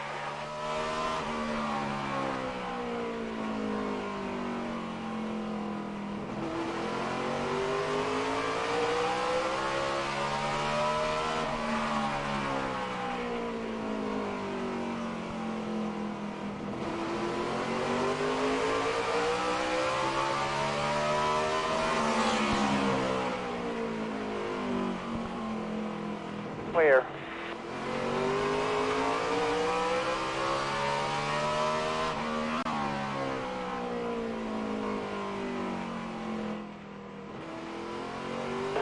I want to take a look at it. Okay.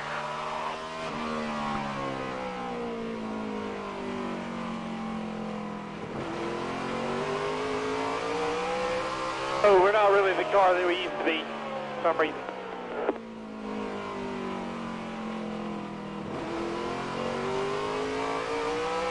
Right front fender's pushed in very little over the right front wheel openings, right at the very top. That's probably not any more sticks than Tony Jr.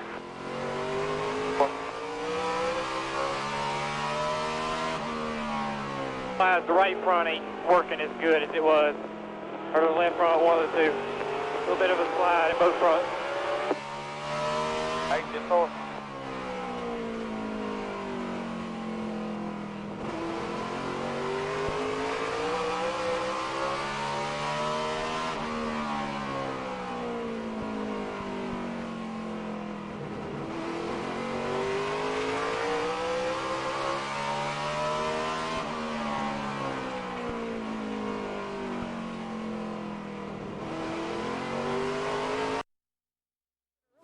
Rolled too fast and he hit the car in front of him. Passed along an apology, but it says the car is much better now. Marty? Matt, Ken Schrader might just be having the best day of his 2006 season. He started 10th. He is currently running in 6th, and I don't think they've run further back than 10th. Michael McSwain really making a difference on this team. Their last 4 stops, no changes on the car. Alan? You know, know, it's nice when a guy's had a tough year to see him have some success on the racetrack. That's the story for Jeff Green today in this 66.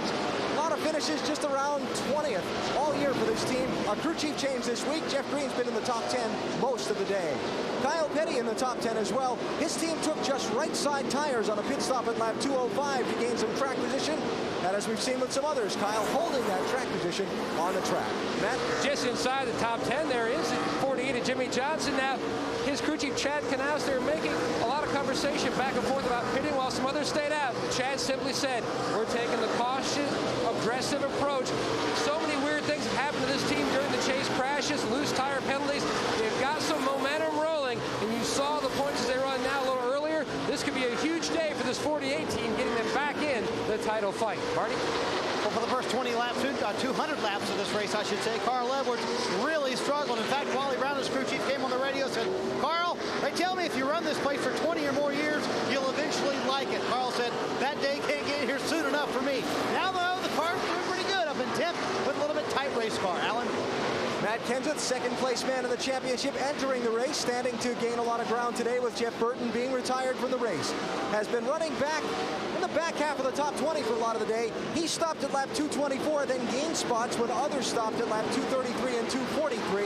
And so Kenseth right now in 11th. Marty? Alan, we told you Dale Earnhardt Jr. was not happy about stopping under that last caution. Here's the proof. The 20's got a left rear flat, so he's coming in. Yeah, well, I didn't hear nothing. You didn't say stay out or nothing, and the leaders are going for pit road, Junior. So, I mean, I need you to tell me something there, not to pit. To pit, I follow the leader. I ain't been counting the laps, so I can't count them in my head. It's hard to do that, isn't it, Wally? Junior told me Friday, he said it's going to come down to mental lapses of whether or not we can win this championship. We have to stay focused. They're trying to do it. He's in 14th. Dave? Right behind him in 15th, Marty, is Casey Kane in the 9 car. He pitted twice recently, but stayed out during the last caution. Took 4 tires each of the times he did come down pit road. They're patiently working on that car, making a turn through the center of the corner. Mark Martin stayed out the two of the 3 previous cautions. He finally came down on the last caution, took on 2 right side tires, and this chaser currently runs in the 18th position. Alan? And just to follow up on the Kevin Harvick troubles of earlier, 3 pit stops to repair the damage. He has fallen back to 22nd place with some of the stops. He's now moved up a couple spots. 20th place right now for Kevin Harvick. And trouble. Matt Kenseth, the Nextel Cup points leader, spins and keeps going. You know, some days it's just your day, you know. Looks like maybe the 07 made contact. I'm putting 4 tires on it here. Crew Chief Robbie Reiser. Yeah, he's mad at somebody because he was in a hurry to get somewhere. Then he stuck his hand out the window. So it was probably the 07 car of Clint Boyer. A likely suspect. You have a winner. That's right about where Gordon did the spin and win, isn't it? Got turned around here by Jimmy Spencer, as I recall. On board with Earnhardt.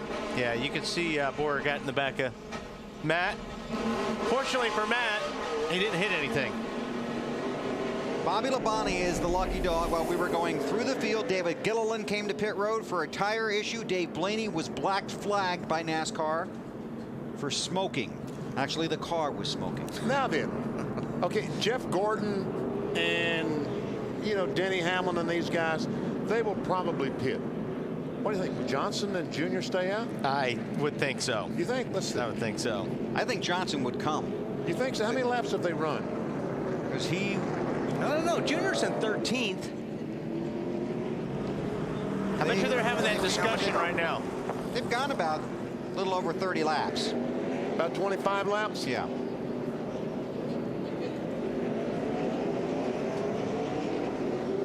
Okay, here we see. There comes 1, 2, 3, 4, 5, 6. Jimmy Johnson stayed out.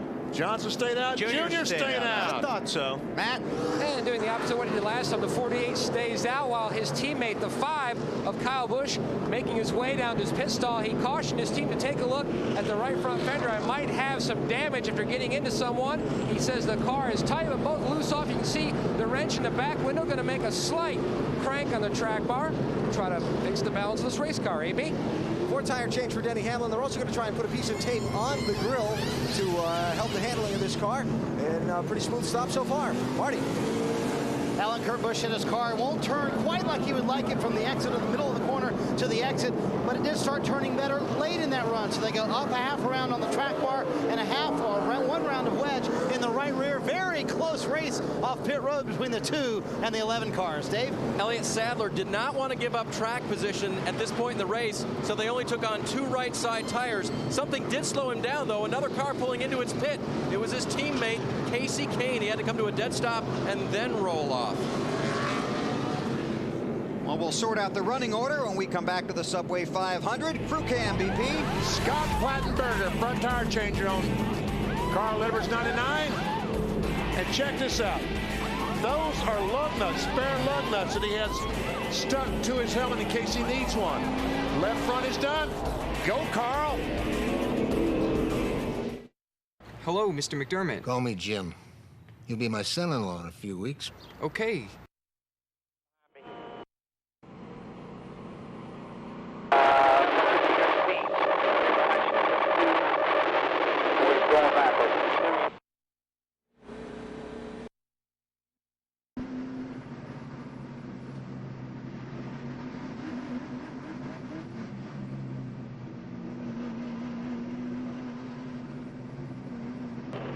Got to let us by here. Yeah, 10-4. They said it was in front of the camera, so check it out. Just hang on. No, damn it. They said 2 in front of the 11. You got to tell the kid to move over. There you go. You got it. All right. See, 1 to go. 1 to go. I've heard them say 2 and 11. It's 2 and 11. The official here is nodding his head. 2 and the 11. There he goes. You're cool.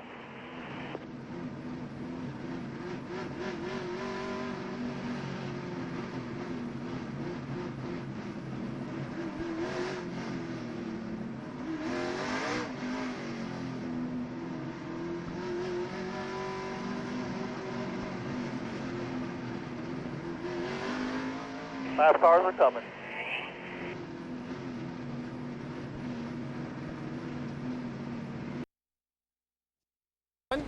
A blackout! And? Belt tight, come to the green.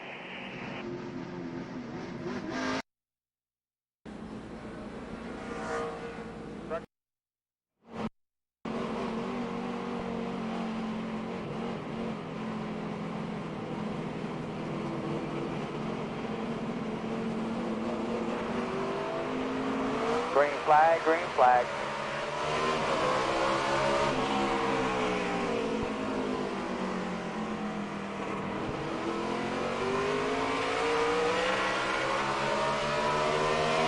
Inside.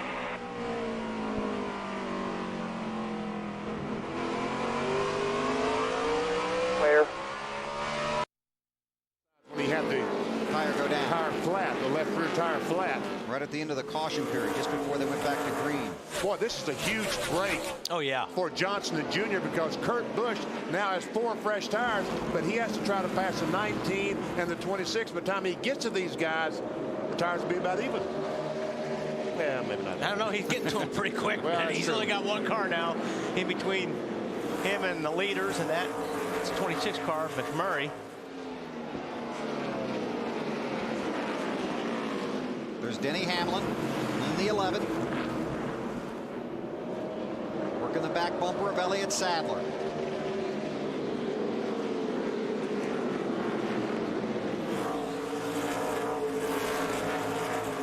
Man, did you see that 11 car turn and come under that 19 and pass him down the backstretch?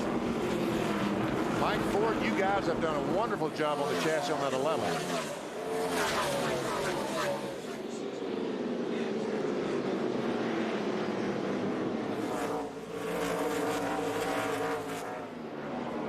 Jeff Gordon in the 6th spot. Kyle Busch right behind him. Then Casey Kane.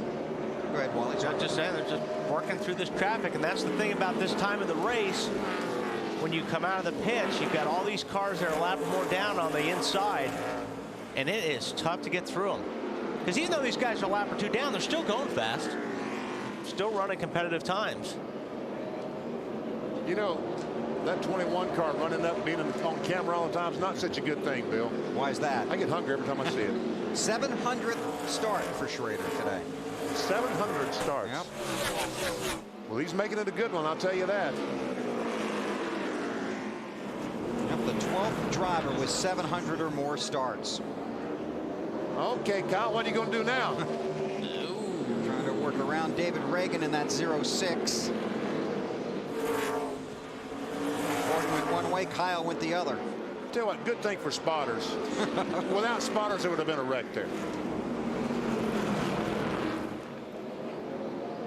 We're not through yet.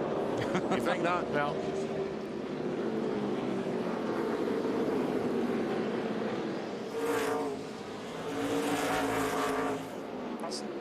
I mean, you see Kyle Busch is right behind the 06 of Reagan, but can't get around him. They can't get around him. It's a tough racetrack.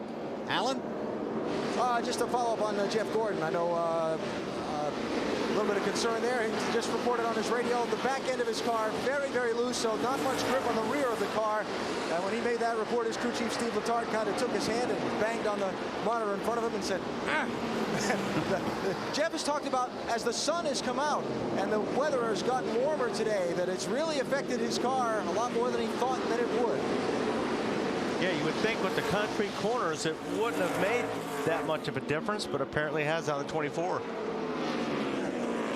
Matt Kenseth got turned around by Clint Boyer, bringing out the caution.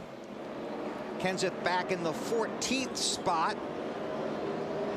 And guess who's right behind him? Yeah. And that is fourth position. Matt has not had a very good weekend here, trying to get himself a top 10.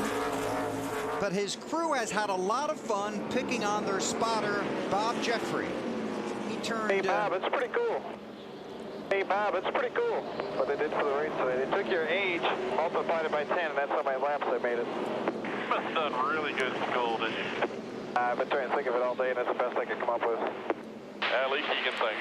I don't know if all guys know that you turned 50 this weekend. 50 years old, holy. I thought it was 39. No, Bob, it's 50. Everybody down there on this team told me it's 50. And they told you to make sure you knew, right? Exactly. Matt having fun in the race car today. Here's the race for second. Here's that 2 car you were talking about, BP. Yeah, it looks like those 4 tires are a little bit better right now. Kurt Busch looking back at Dale Earnhardt Jr. and looking forward at Jimmy Johnson. He's the race leader. 300 laps are complete in the Subway 500 at Martinsville. You're watching the NASCAR Nextel Cup Series live on NBC.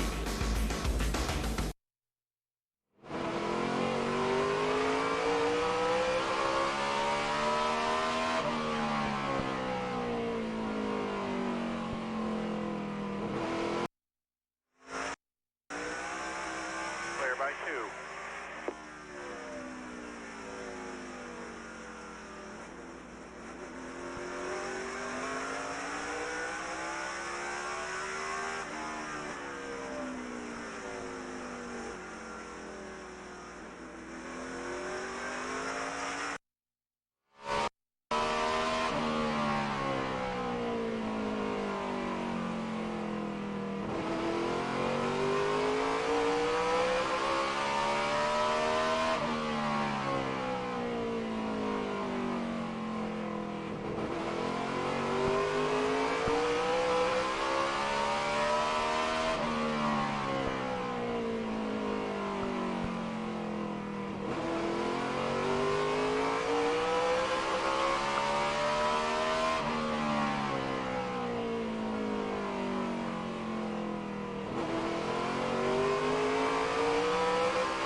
so his car is working pretty good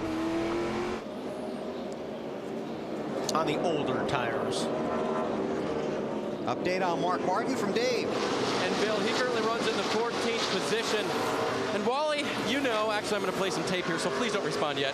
You know you have to drive your car differently when you're working different strategies. And right now, Mark's got his car worked back in the pack. Here's what he had to say about his race car. I don't know if we're going to be able to recover from this track position, Pat. Just don't have the brakes to run like that. But I just can't run with them. We were in so good a shape there before, you know. He's frustrated because he's back in the pack now and he has to race his car harder and use more brake versus just cruising around, and he doesn't think he's competitive that way. Yeah, when you're in the back in traffic, in order to pass these cars or trying to get up beside them, you use more brakes. You try to out-brake the guy, and that's where you're using up your equipment more. If you're out front or you're racing like he is right now, you just kind of float the car down the corner, you use the brakes, you're a lot easier on the equipment. So that's what he was talking about when he was in the pack.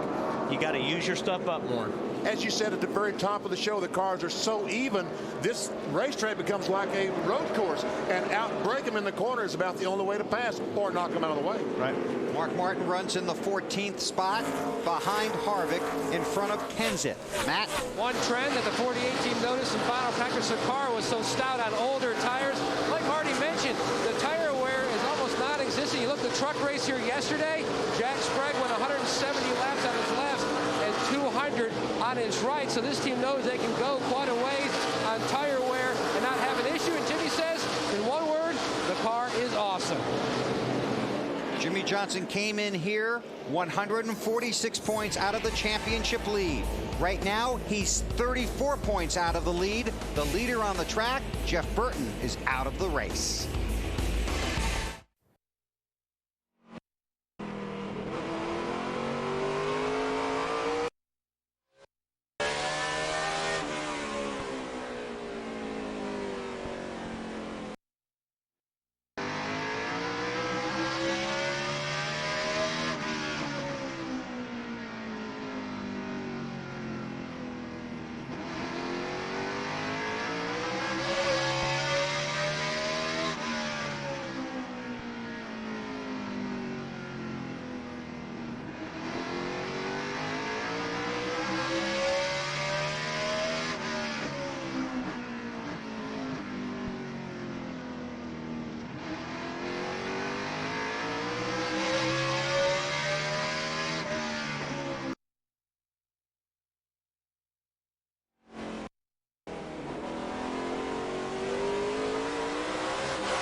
Clear.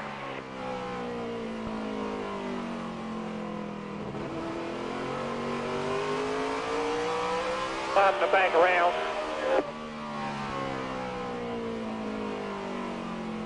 Forward. Still looking good.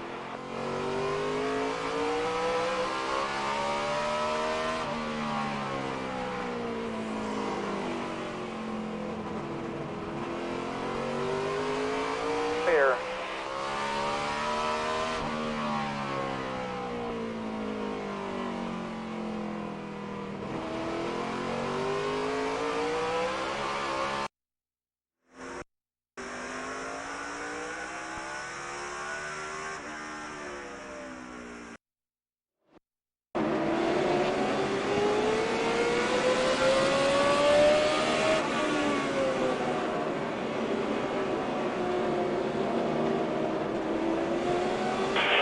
Lap car's the 5. You got 2 between you and him.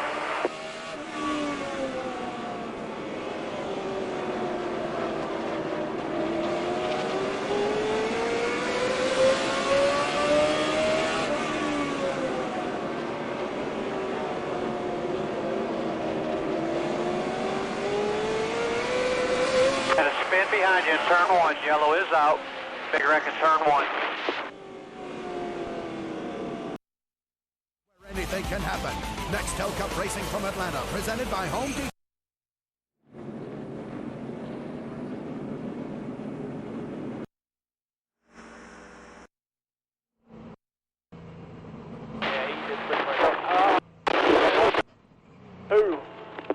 I think it was the 06. I mean, he's back to the straighter out. I think Fatback's going to look for it. Great job. But he's going to tell somebody just how angry he is. I believe he's going to be he's got a weapon. Oh, wow. He's got a bumper bar. Maybe he's just going to pick it up and walk across the track. Maybe that's the deal. Yeah, I guess he is. I bet he's going to leave it somewhere. Yeah, he's going to leave it in a certain pit. His.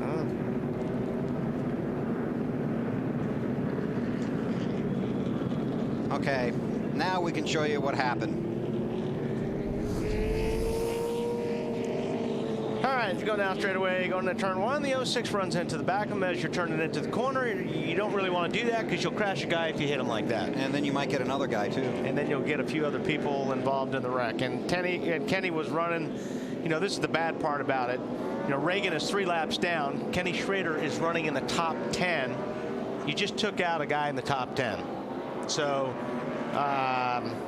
man, I know you're learning, but got to be careful. And Schrader was trying to work around him leading up to that too. Yeah. No, there's no call for that. Sorry. Matt.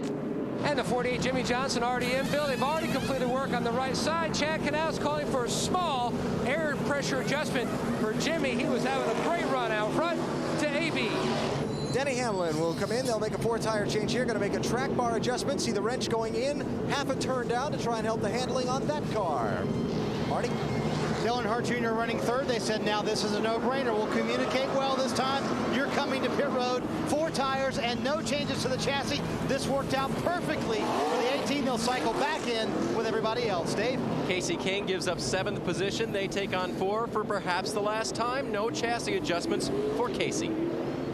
Field works its way off of pit road. What'd you say the fuel window here was? Well, about 160 laps. When they go back to green, they're about to have 170 laps. We'll see what happens. Only 166 to go right now, and we'll even try and find Ken Schrader and talk to him, and that should be entertaining as well.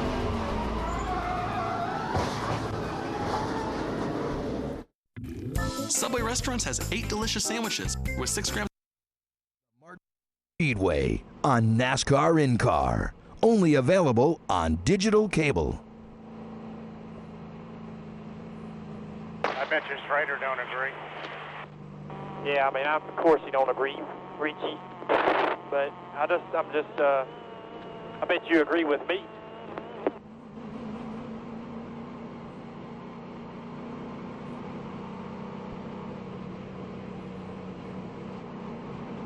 Man, this thing's going by fast. What's my main goal here, Junior? What's your main goal? What? No. Keep it clean. Got a good opportunity to get some points here today. What the hell happened to that? You ain't said it once. We do, but second would be great. But, you know, you just do what you can here. Good top 5. And we'll get exactly what we need here. 48 lightning in a bottle right now, so I might be able to run second. I agree. I think he's the better car. You, the 11 and the 24 are all about the same. The 2, he just beat you because he had fresh tires a while ago.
contact with the 72 of Mike Skinner. They made repairs to that, warned him to watch his RPMs. Harvick currently scored 11. And Matt Kenseth goes around. Yeah, it was Boyer that got into the back of him, but he didn't hit anything, so he's still in good shape. Matt's in 16th right now, sorry. Yes, he is. All right, this will be fun. Marty? Yeah, I'm going to dive into the middle of this. Michael McSwain obviously venting some frustrations to Ken Schrader. They had a terrific run going today. That had been going on for a while, hadn't it, Kenny? You and Rager. I moved him earlier. I moved him at Dover, and I moved him. I didn't wreck him. And, you know, you'll have that when you're a couple laps down and racing with the guys that aren't.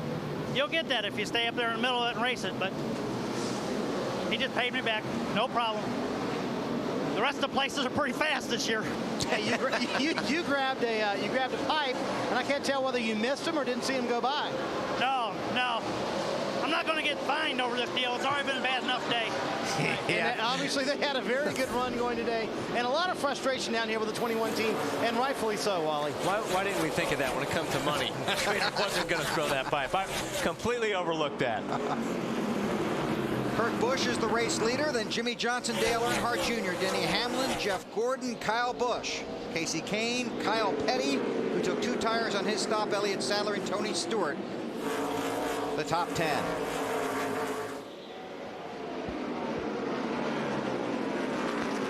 All right, the 2 car, Kurt Busch, Jimmy Johnson, Dale Earnhardt Jr. Nate car. Can they catch him? Can they get by? They've all changed tires. Who has the best setup now with 4 fresh tires? Don't you know Roy McCauley, the crew chief on this 2 cars, eating his heart out? It always seems to work that way, doesn't it? He's back home on suspension from NASCAR, watching this on TV. You sure he's not in the infield somewhere? All right, I guess there's no infield, but I guess he might be in a suite around here someplace.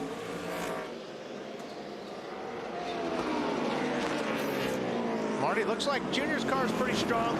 Very, very strong, Wally. And if we go to the end here with the green flag run, they'll be very happy. And under the last caution, Junior was rallying the troops.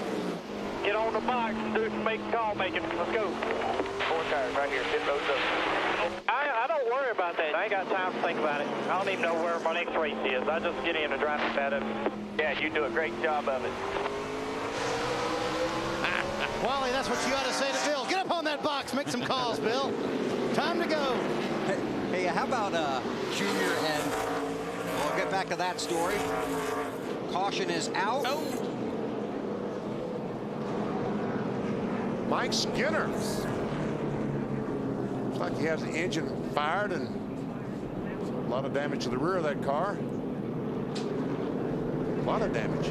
Bobby Labonte was the lucky dog under the last caution. Jamie McMurray, the lucky dog here. He will come around and be the 25th car scored on the lead lap. Early look, it's already underway. Oh. But the 96 might have had something to do with that. That would be my guess. Kurt Busch won the race off of pit road. He is the race leader at Martinsville. 346 laps complete. 154 to go in the Subway 500. Subway restaurants.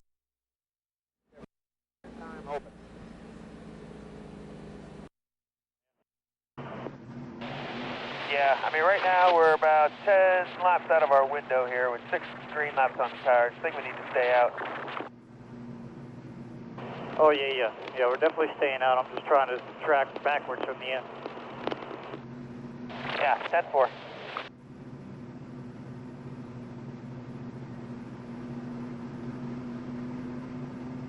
Pit road's open here.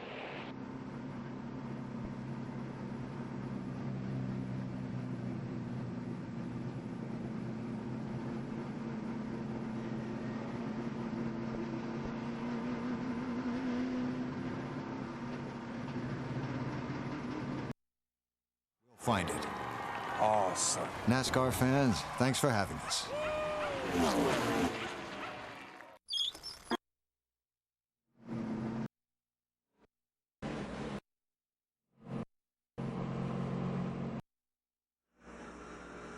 $4,500.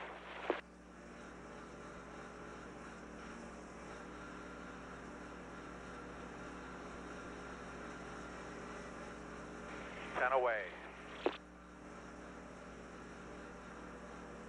5, 3, 2, 1. Stop. Pace cars in 3.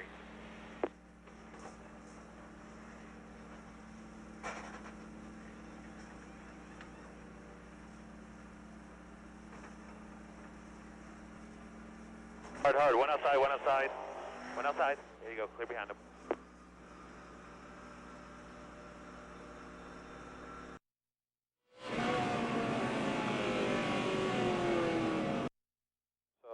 Must have been his time. What about the 06 trying to break his mirror off inside there? Because it's hanging. Fell off of the right side. Yeah, boy, I can see him in there working on it.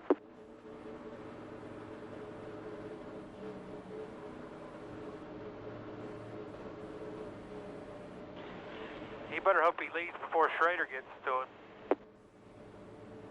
The 06? Yeah. Yeah, after further review, it was the 06 that got him. How many laps down is 06? Right now it looks like he's 3. 2. I'm sorry, 2. Did he just get loose, or did a guy 2 laps down take out a guy in the lead lap just racing him? Well, can't quite say anything on that one. Not sure. I can tell you what was said on MRN. What was that, Joel? Schrader said he moved him a couple laps before that because he tried for about 10 or 15 to get around him or something. He's 2 laps down. He said, you don't race the guy that's 10th.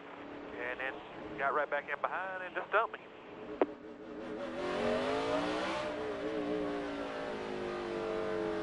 One to go when you get here. One to go. Hey, Bud, I think what happened was I took the brake hoses off to change the brakes, and I think the hose clamp got twisted a little bit where it just ran into that line and pushed it off. Oh, I got you. I wasn't smart enough to figure out that was going to happen. That's my fault.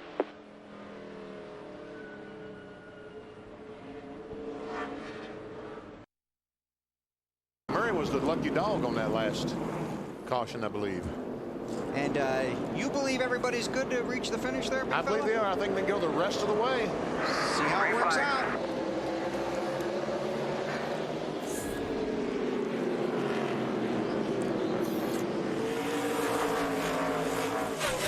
Our 2 guys clear.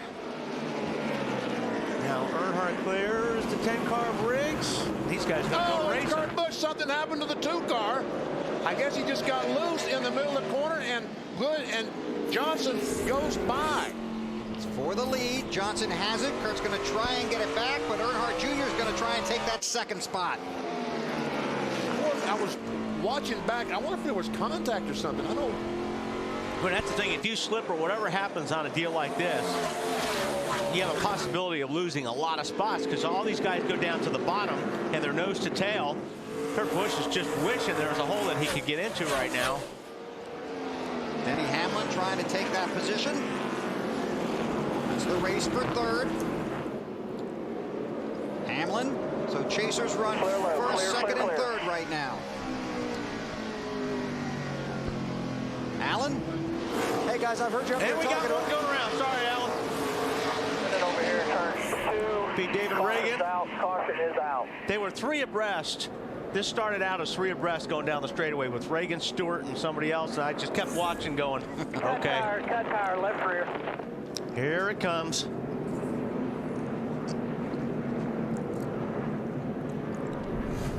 I think Stewart was right in there. But yeah, here we go. 3 abreast. Stewart gets by Reagan. The 4-car awards on the outside. He slows. The 06 slows down. The 19 gets underneath them. Tries to get underneath them. That's how it all started. Just a mess. Elliott Sadler. Well, 3 wide here is never good. No.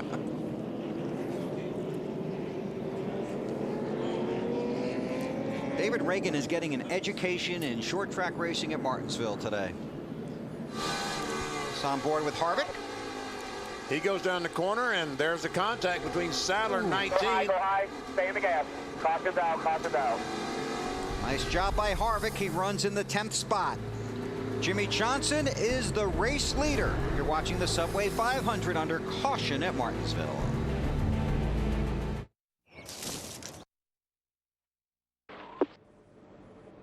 Yeah, he's got a big bullseye on it.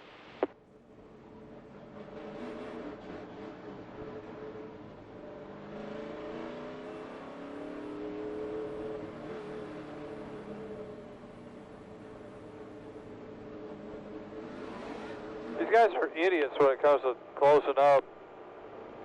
When they give you one to go, you got to start going. I'm sitting here half a straightaway behind him when you're saying green. I'm tired of that shit. Yeah, we'll double on up. I just hate to be up in the middle of all that. I just want to start behind the leaders, like the last car in the lead lap. Yeah, I like when you'd like pull over down the back to let everybody go, and Michael just pulls up beside you and stops and leaves like a half a lane for 30 cars to go by. He's so intelligent. Yeah, there's all that rubber down there. I mean, there's big old chunks and piles. I don't want. Yeah, 10-4. Yeah, Michael, he definitely outpunted his coverage. About everything he does, he can do that every time.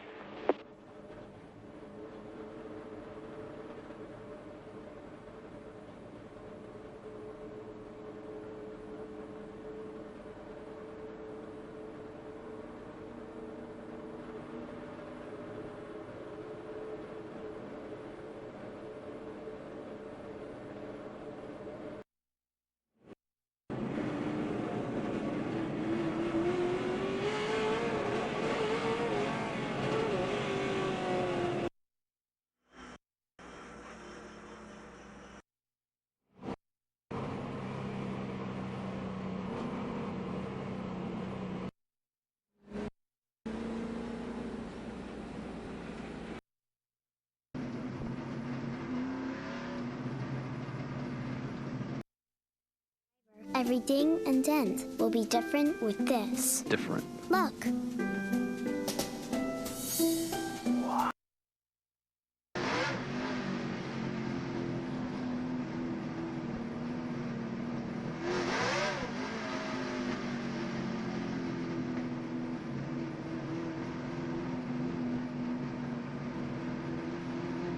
Belts tight, coming to the green. This week, love is in the air, but it still comes down to one question. Deal or no deal? All new Deal or No Deal, Monday and Thursday on NBC. Getting ready to go green, but this was after the last restart. Kurt Busch, the 2-car, is the leader. He goes in turn 3, and in the middle of the corner, Wally, he just gets so loose, he can't stay down there. Johnson goes by for the lead. And Jimmy Johnson has the lead, and the green is back out at Martinsville. And meanwhile, the 2-car Kurt Busch has gone back to the 4th position. Denny Hamlin, 11th, also got by the 2.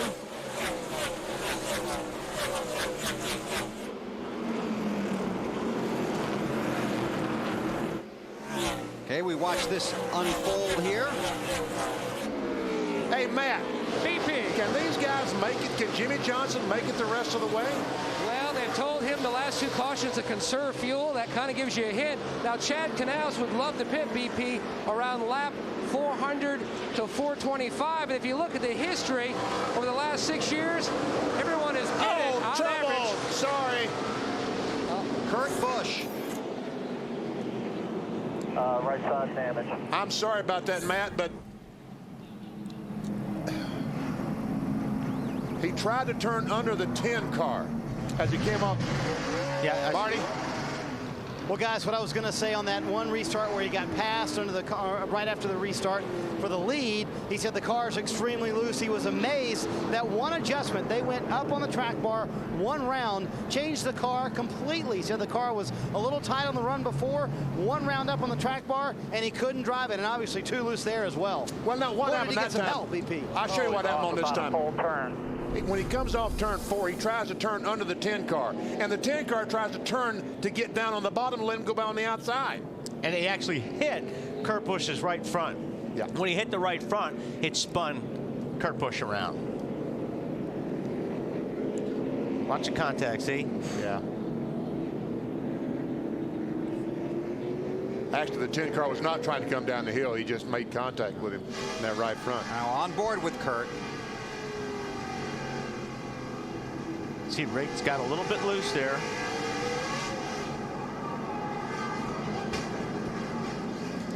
Car just got us coming off a full. I don't like that sound, do you? I really don't like that sound. Dale Jarrett was the lucky dog under the previous caution. Ward Burton is the lucky dog under this caution. And this is our 12th caution. The record here, 19. Oh, please, let's don't set any records in that department today. This race a year ago. But this is the time of the race where you get more and more yellows now. Because we're approaching that magic 100 lap mark. Get position of 100 to go. That's right. Jeff Gordon on pit road. He's not going to stop anymore after this stop. Gives up the 4th position. Alan, is that right? This is the final stop? Yeah, I talked to his crew chief, Steve Letarte, under that last caution, Benny. He said we made a huge adjustment on the last stop. We've got time to back off it a little bit if we need to on our final stop. He said we will stop one more time. Now, this can work to his advantage because the next time when everybody else pits, he'll stay out there. Then they just have to hold him off on a little bit older tire. The 4-tire change here for the 24 car and air pressure adjustment for Jeff Gordon. I'm listening to the conversation his crew chief is having with the driver, and they're checking the left front fender, a little bit of damage there, and they went back to check a lug nut on the right front, which not a bad idea since there's no pressure from behind on pit road. And they've got plenty of time to do it because he's got pit road all to himself. Interesting strategy move by Steve Letarte and 7-time Martinsville winner Jeff Gordon. See how it plays out. Working caution number 12 in the Subway 500.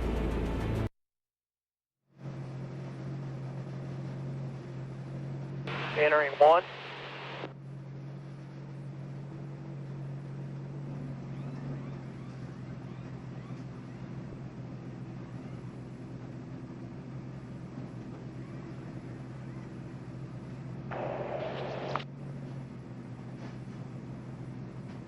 Keep working on it because they're going to stop it and try to come out.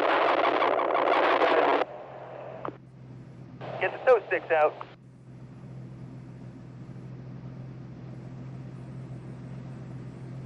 Where are we for going green here, Brickhouse? Probably got another lap or so, 2 laps.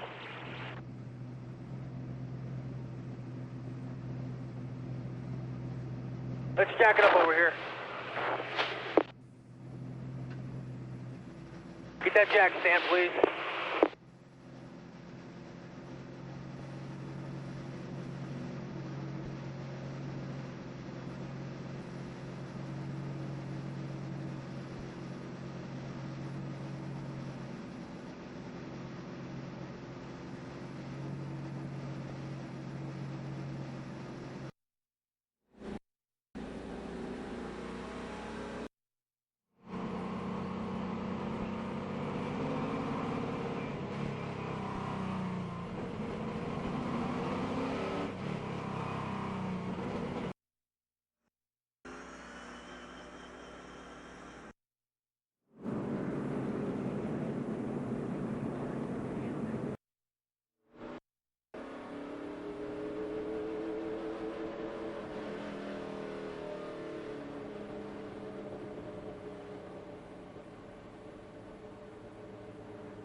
One to go when you get back.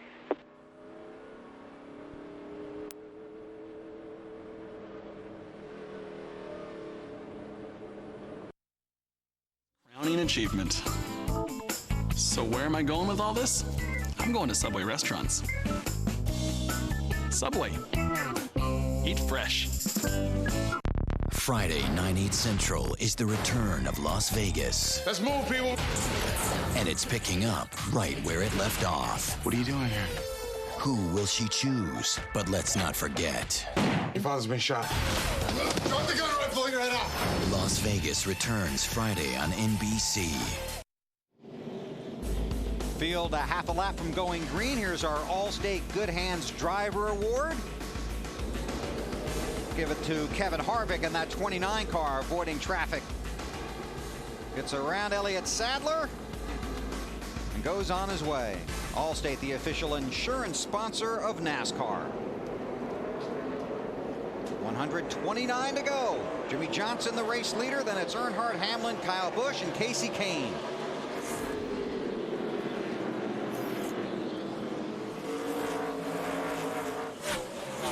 Kyle Petty sitting in seventh spot right there. Pretty good run for those guys. Fantastic run. Jeff Gordon pitted under that caution. So did Elliott Sadler, Clint Boyer, Dale Jarrett, and Scott Riggs. And Jeff Gordon restarted in 23rd position. Got 128 laps to work his way back to the front. There are 25 cars on the lead lap. Yep, there goes the position. He goes by Elliott Sadler. Talked about Kyle Petty. Guess who visited Kyle Petty Wednesday at Victory Junction Yankee? The chief. That's right. President Bush stopped by. Had to make Kyle, I'm sure Kyle and Patty extremely happy for that to happen. There he is. Runs in the 7th spot in the 45 car.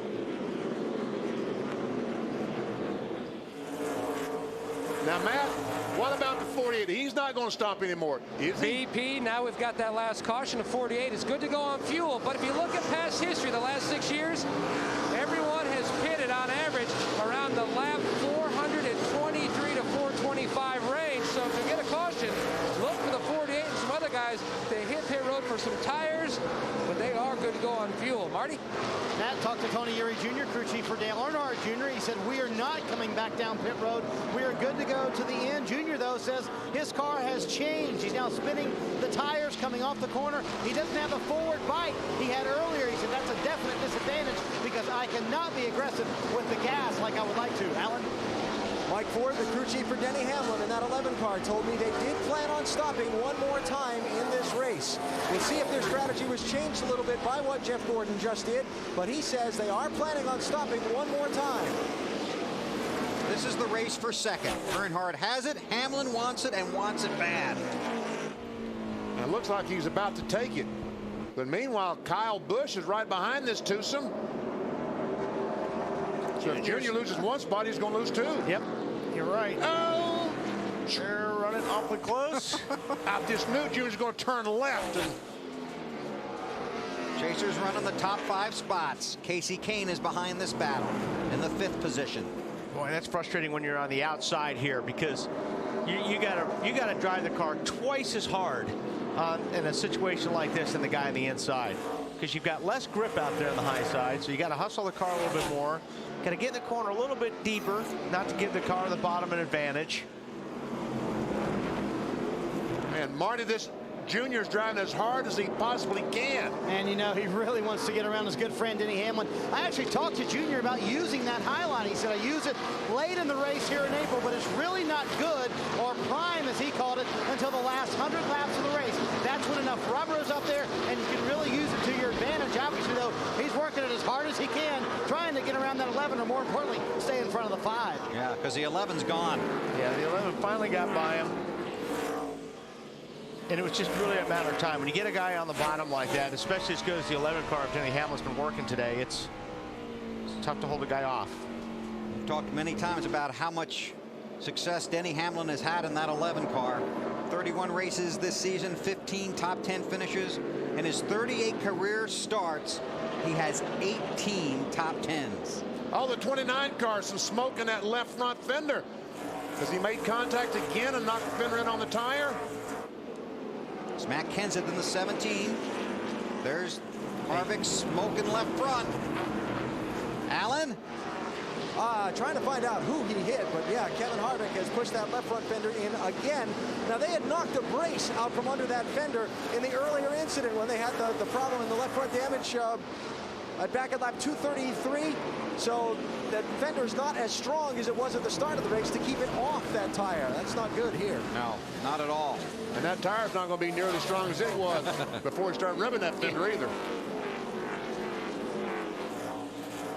Right now, Harvick 5th in the championship standings, 41 points out of the lead.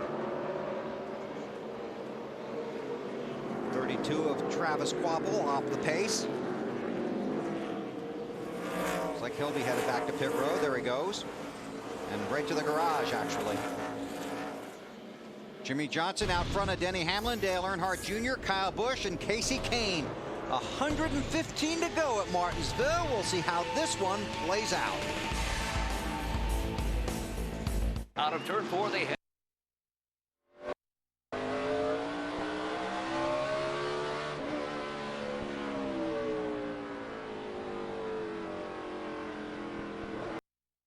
About 50 years ahead, you're getting ready to lose this bumper cover. They just black flagged him.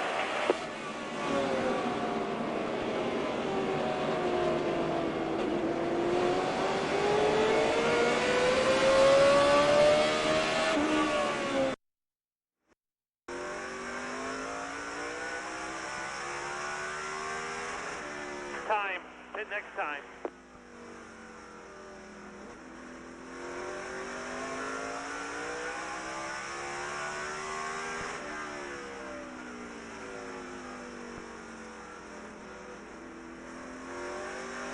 Time. Hit this time.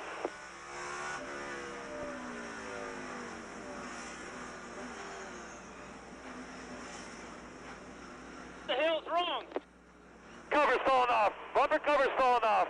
He's got to pull it off and go. 4,500.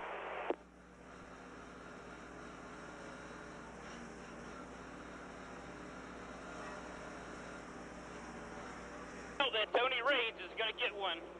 That's BS, man. All right, pay attention now. 5, 3, 2, 1. Go, go, go, go, go. Don't pay attention. Make them pay attention. It's going to be coming around you over here in a minute. All clear.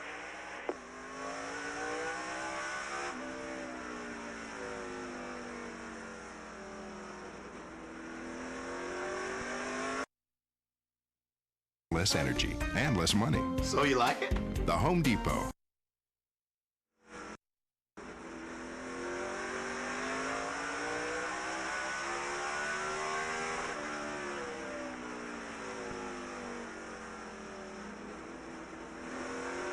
Clear, clear.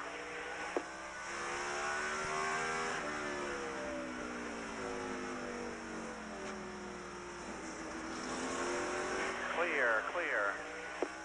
There's going to be 2 laps down at that 48 past us. We got to stay ahead of that 48.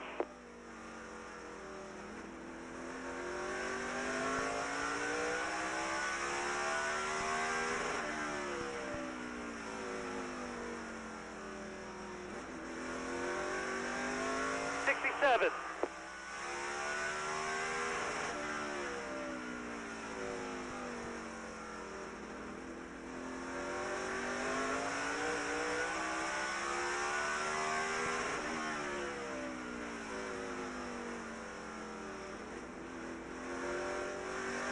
'67.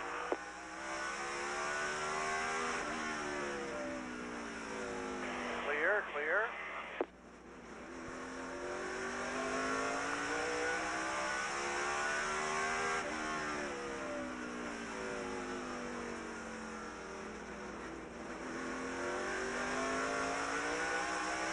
Clear by 1.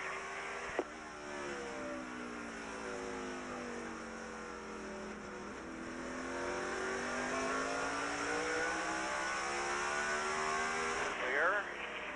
Inside, inside.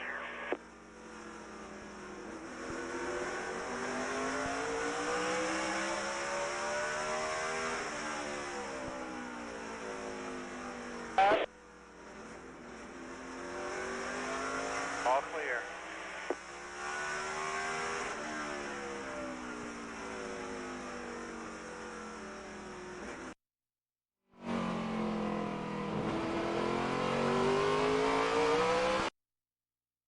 Is running in 20th position, 181 points back of the leader. He's still playing. Oh! down there. Jamie McMurray is around. Comes our next caution. And by gosh, the caution flag is out. McMurray continues on his way. So who hit him? We are looking at caution lucky number 13. Let's find out, BP. Bobby Labonte. 43 car. 24 right there, gets through it. Just barely.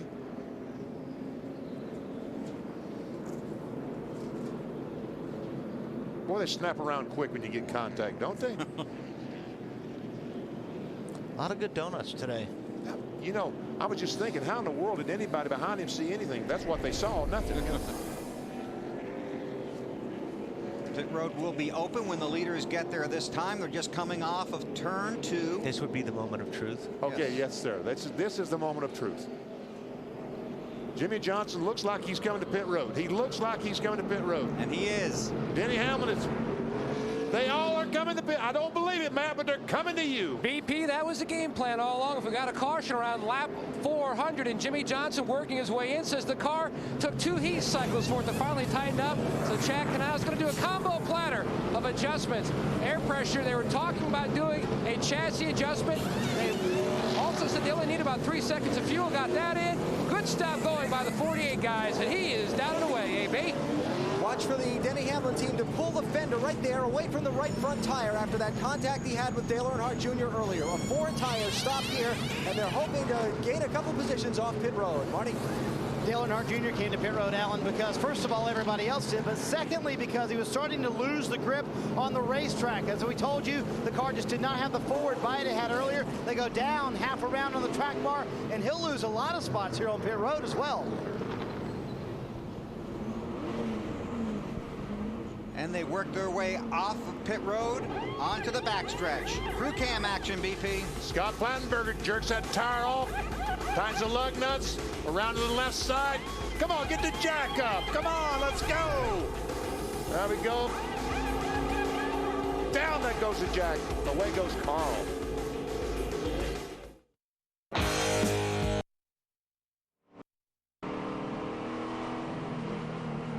Where's the 4 come from?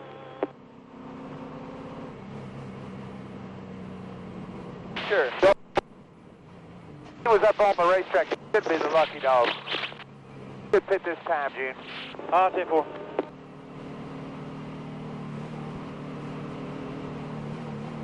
Yeah, there you go. I don't know about the 9. 45, 66, 96 got just fuel, Tony Jr. 10-4. Top 6 stayed out. They pitted there probably 26 laps to go or so. 35, that's what we were talking about earlier. They're gonna try to go to OA on them tires, so we ought to eat them right up. All right, Jeff.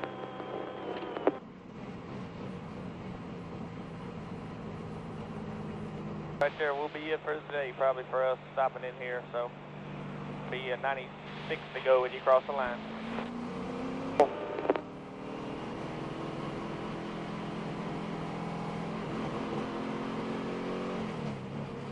9 and 96 got right.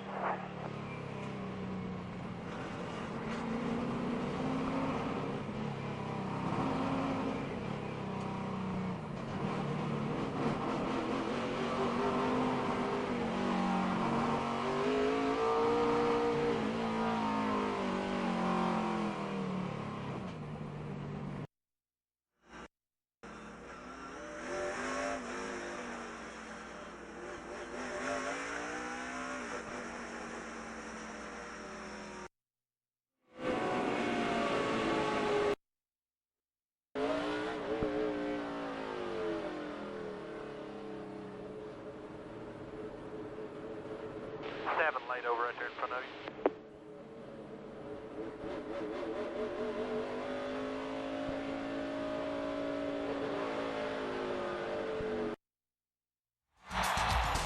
That's what the chase is about. It's about the experience. Get your tickets now for the Checker Auto Parts 500 November 12th and feel the chase this year at Phoenix International Raceway. Ford is looking for the ultimate racing fan to have the ultimate fan experience at Homestead Miami Speedway. Log on to racetothedream.com for your chance to win an experience that includes tickets to all 3 NASCAR races in November, being an honorary starter for the 4th 300 Busch race, and a pace car ride. Racetothedream.com. Field coming out of turn 4. Bobby Labonte is the race leader. Green flag, green flag. Bobby Labonte, Casey Mears, Jeff Gordon, Clint Boyer, Elliott Sadler, Dale Jarrett did not pit.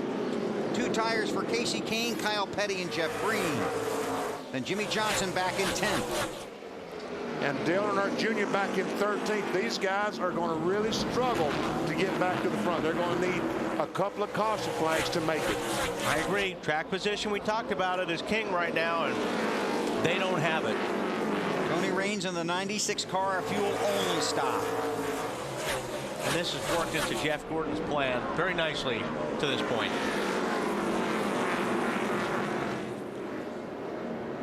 Top 5 cars trying to break away. Nemechek, the 0-1 car, is a couple of laps down after he was black flagged by NASCAR for that TV panel, or the rear panel, dragging behind the 0-1. And this is how you try and work your way back to the front. Oh, wow. Kyle's not going to like that. No, he's not. That is for position. Especially for a rookie. Yeah. We've seen that a couple times today, haven't we? Kyle had the 10th spot. Hamlin 11th.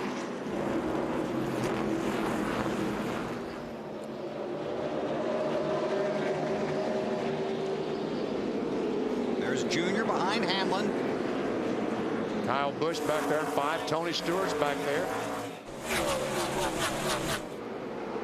These guys have 90 laps to try and get their way back to the front. Hamlin's around the 45. Alan? You know, it's funny as I'm watching this, Bill. Mike Ford, Denny Hamlin's crew chief, driver of the 11 car, sat in his hauler with him this morning, and he told me he gets very concerned about these strategy races here in Martinsville because it's easy for a crew chief to take a 5th place car and make it into a 15th place car just by being on the wrong end of all these different pit maneuvers. Let's see, wasn't Hamlin running 2nd a little while ago? Yes, he was. Yeah. And that time by 9th, Alan. Now, he's got a lot of work to do and not a lot of laps. Elliott Sadler is very slow along the front stretch. He'll try and make it to the garage.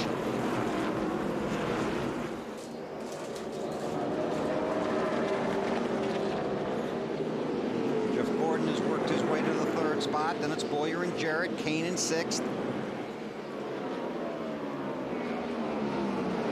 Elliott Sadler has taken his car to the garage. Jimmy Johnson trying to work underneath the 9 car and doesn't pull it off. Dave, what's going on with Elliott Sadler's car? Well, great strategy turned bad on lap 356 caution. They knew they couldn't make it, so they stayed out one more time, got that same caution break that Jeff Gordon did. They were going to be good to go on fuel, had the track position, motor gone away. Those were Elliott's words. That's a couple engines that the folks at Evernham lost this weekend. Scott Riggs, the 10 car, in practice on Saturday morning, blew an engine. What does that make you wonder? Well, and Ray Evernham told me that they are trying some things in the 10 car for next year. That was a much different engine combination than Casey Kane has in the 9 car. And obviously it didn't work too good. There are 24 cars on the lead lap now. The last one, Ward Burton, who was the lucky dog under the most recent caution. You know, Jimmy Johnson right now is hung up behind Casey Kane.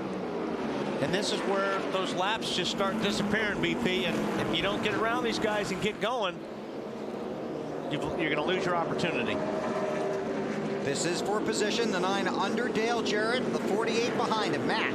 Bill just taking it one spot at a time, trying to knock off a car, being patient and save his car as far as keeping the fenders on it. Remember, this guy led 195 laps here in the spring and had the lead with less than 30 laps to go and then fell from 1st and 3rd. But Jimmy said on the radio under the last caution, this is going to be a big day for us championship points-wise. We don't want to spoil it. We're going to drive smart, but try to drive aggressive and get to the front, Dave. Matt Casey Kane did stop out of the last caution as well. Took on 2 right side tires and filled it full of fuel. The last point is the key. They could not have made it to the end. Crew Chief Kenny Francis, team director, kept staying out because they were not in their fuel window. This obviously put them there. They hope that Casey can race with the leaders now. Well, they got a long way to go and a short time to get there.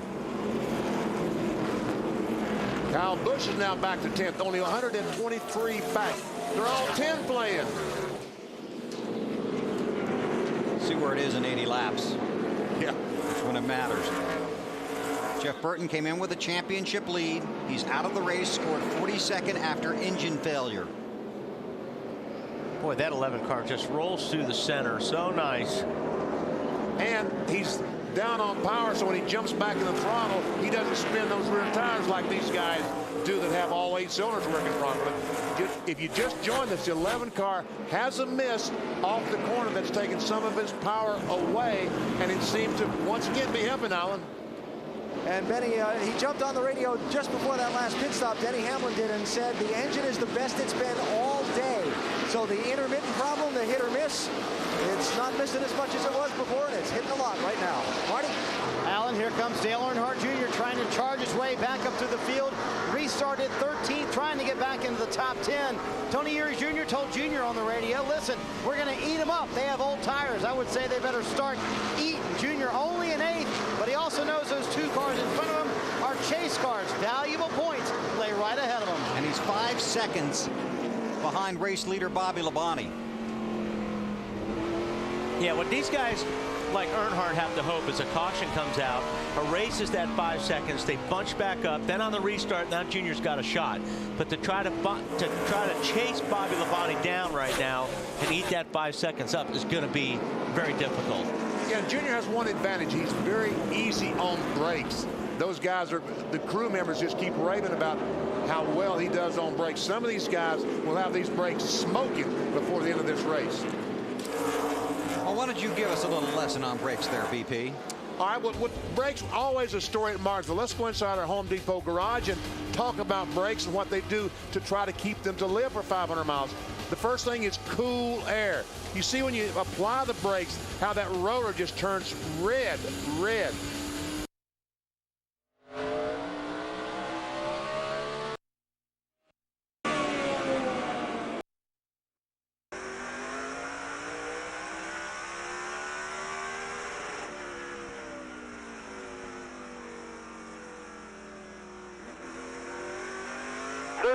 Nice lap.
Clear.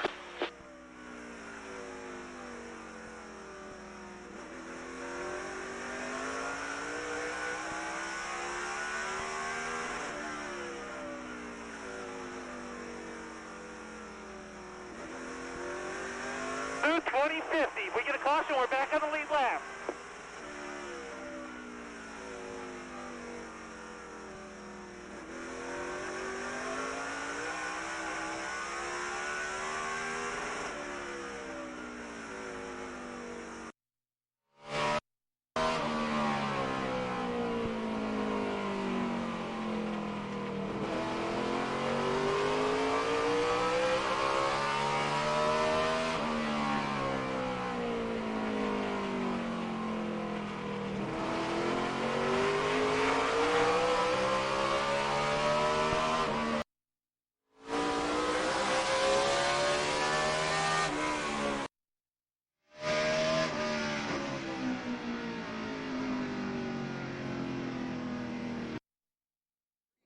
laps in that 43 car. Casey Mears is second, then it's Johnson coming and Gordon behind him. Denny Hamlin, the quickest lap that time. Bobby Labonte is using the BP strategy here. What's that? He stopped with 160 to go, and I think he'll run out of gas before he stops. Attaboy, Bobby. How about it, Matt? Well, BP and Bill and Wally looking at their fuel, they should be close but okay. And just think about what this team has done this year. Bobby Labonte coming over, throwing in his input, much like Jeff Burton when he went to RCR. Battle up front here, but this team really has come together, and looking at the tracks ahead, Bobby Labonte could not be more excited, working on back-to-back top 10 finishes, had a great run, top 5 last week at Lowe's. Yeah, regardless if they win or not, yeah, they're going to get a good finish out of this thing today, and they rolled the dice, and that was what they needed to do. But if he looks up in the mirror, he's going to see that 48 car getting bigger and bigger. He's not going to be too excited about that, is he? But he understands there's not very much he can do about it, because Paul Andrews, the crew chief, will tell him, well, Bobby, he stopped, has 4 fresh tires, and he's been one of the fastest cars all day. Labonte leads, 62 to go. 103 races since his last win. It came at Homestead in November of 2003. The 2000 NASCAR Nextel Cup champion, 42-year-old Bobby Labonte. But he's got young Jimmy Johnson charging in his mirror when we come back.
Around law, just let me know if I run a good lap.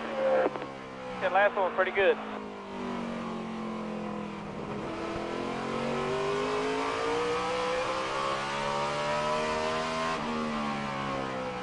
Same right there, 66.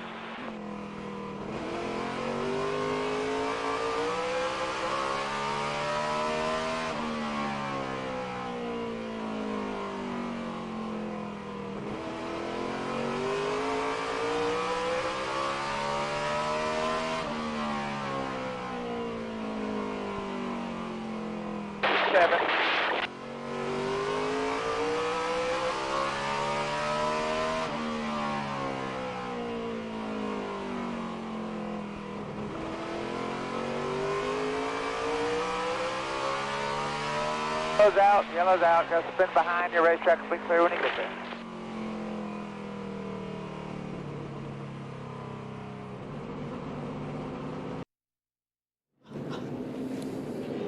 Kyle Busch 10th in the chase standings. There's the 06 of David Reagan, and there's Kyle's car. We're ready. You see the red flag indicating pit road is closed, but Kyle comes in anyway, so they can get as much work done on that car as possible under the caution flag. This is our 14th caution.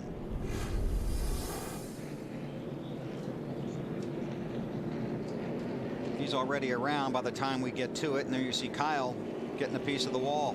And Kyle just simply got too high on the racetrack and could not bring it back down. Looked like Wally. Watch the 48 team. Not again. Chad Knaus, the crew chief on that automobile, saying, what in the world? What we got to do to catch a break around here? Joe Nemechek is the lucky dog. Come around, be the 25th car scored on the lead lap. I think he's going to still be a lap down. He was 2 down. Oh, he already came around? Okay, yeah. I was just looking at the scoring. Thank you. I don't really know what the 48 got to worry about too much. I mean, just the idea of things. Yeah. I mean, he was driving away, and all right, let's see who there's Kenseth. Matt Kenseth on pit road. Allen. Well, really not a whole lot to lose, Bill, where they were running with the number of cars that are on the lead lap. Matt Kenseth saying to crew chief Robbie Reiser, I'll do whatever you want to do, but the back end of the car just not hooked up at all. Robbie called him in for a 4-tire stop, Dave. Mark Martin, according to him, the car not handling very well. He should know he's driving it. 4-tire change for him. Fresh rubber on the 6 car. And they didn't want to come in if they were going to give up all the positions behind him. So they saw people starting to think that way. That's why they came down pit road. Go ahead, BP. What are you thinking? What was that all about? Looks to me like Matt took that position away from Mark. That's kind of what I thought. On pit road. He wanted it and he took it. On pit road. Jeff Burton came in as the championship leader. He is out of the race, scored in the 42nd position. Had a very difficult day. Trouble started early and his race ended early. He ran into the rear of Joe Nemechek's car. This was caution number 1. They had to tape down the hood because the hood pins got knocked out. Got knocked off the lead lap by Jeff Gordon. And then the motor went south. Gordon got out. The car was out. Came in as the championship leader. Right now he's 4th, 48 points back. Well, Matt Kenseth was the leader, but he just made a pit stop. We'll back up about 10 spots. That might change. Jimmy Johnson, check that out. Gained 5 spots today. AB. With Mike Ford, Denny Hamlin's crew chief. Mike, you've kind of fought a couple things all day, and now you're fighting a little bit of track position. Do you have enough to pass those guys in front of you? Yeah, we've been not 100% in the engine department today. We've had an intermittent miss, but to tell you the truth, I think it's helped us on the long run to be able to save our tires. And you know, we're going to go green to the end here. Don't plan on pitting again. So 100 laps on tires, I think we're going to have a good shot at that 48 car. You know, so we're making the most of it. Track position's been important. We've, you know, opted not to give that up, and it's worked out for us so far. All right, thanks, Mike. Good luck. To Matt. Less than 50 to go. Chad Knaus on top of the box talking to his driver real quick. Huge day for you points wise, but I know you've got to like the situation you're sitting in with so many cars behind you that stayed out as well. Yeah, that's put us in a real good spot. The guys that stayed out behind us, you know, they're committed just like what we are to stay out for the rest of the race. There'll be 47 laps to go when we take the green, and you know, the Lowe's Chevrolet is running pretty well today, and you know, this is a pretty tough day for us emotionally at Hendrick Motorsports, and I wish Mr. Hendrick could be here with us today, but he decided to stay home with his family, as well he should, and hopefully we can bring home this trophy for him. You know, he's a big part of our lives, not just a car owner, but he's a real good friend and mentor to all of us, and we love him a lot, and we wish he was here. They lost so many friends back in 2004, this race weekend. And Bill, I know that so many people from Hendrick Motorsports has touched so many lives, and I know they'd love to get a W here this weekend. It's a very special place. Wins here mean a lot to the Hendrick team after what they lost here 2 years ago in a plane crash that took 10 lives. Green, green, green. Jimmy Johnson leads. We go back to green. By the way, Bill, you were correct. Joe Nemechek is back on the lead lap in that 01 car. I could have sworn I looked and he was a couple of laps down, but you're right. There are 25 cars on the lead lap. Kyle Busch is the 25th.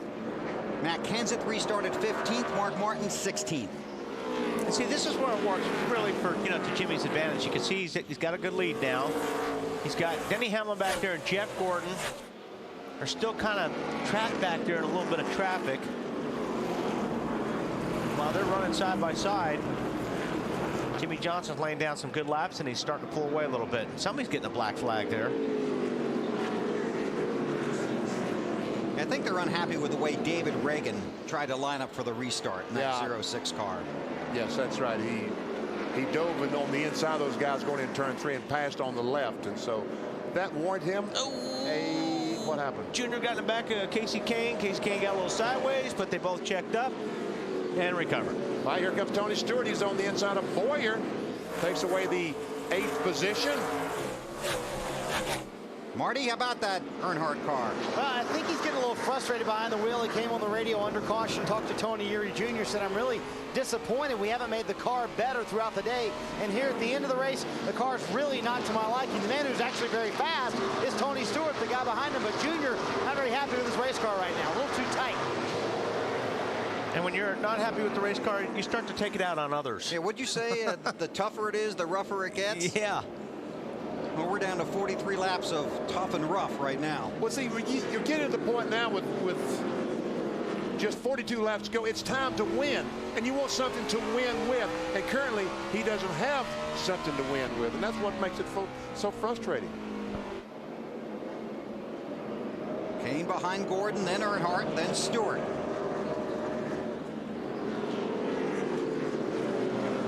On the 24 car from Allen. Now, Bill, you remember how much of this race Jeff Gordon led in the opening part of the day, but it was overcast and cooler then. Jeff was on the radio on this last caution discussing with his crew chief Steve Letarte how the car is just not trouble. Casey Mears has gone around. Gordon may have run into the back of the 11.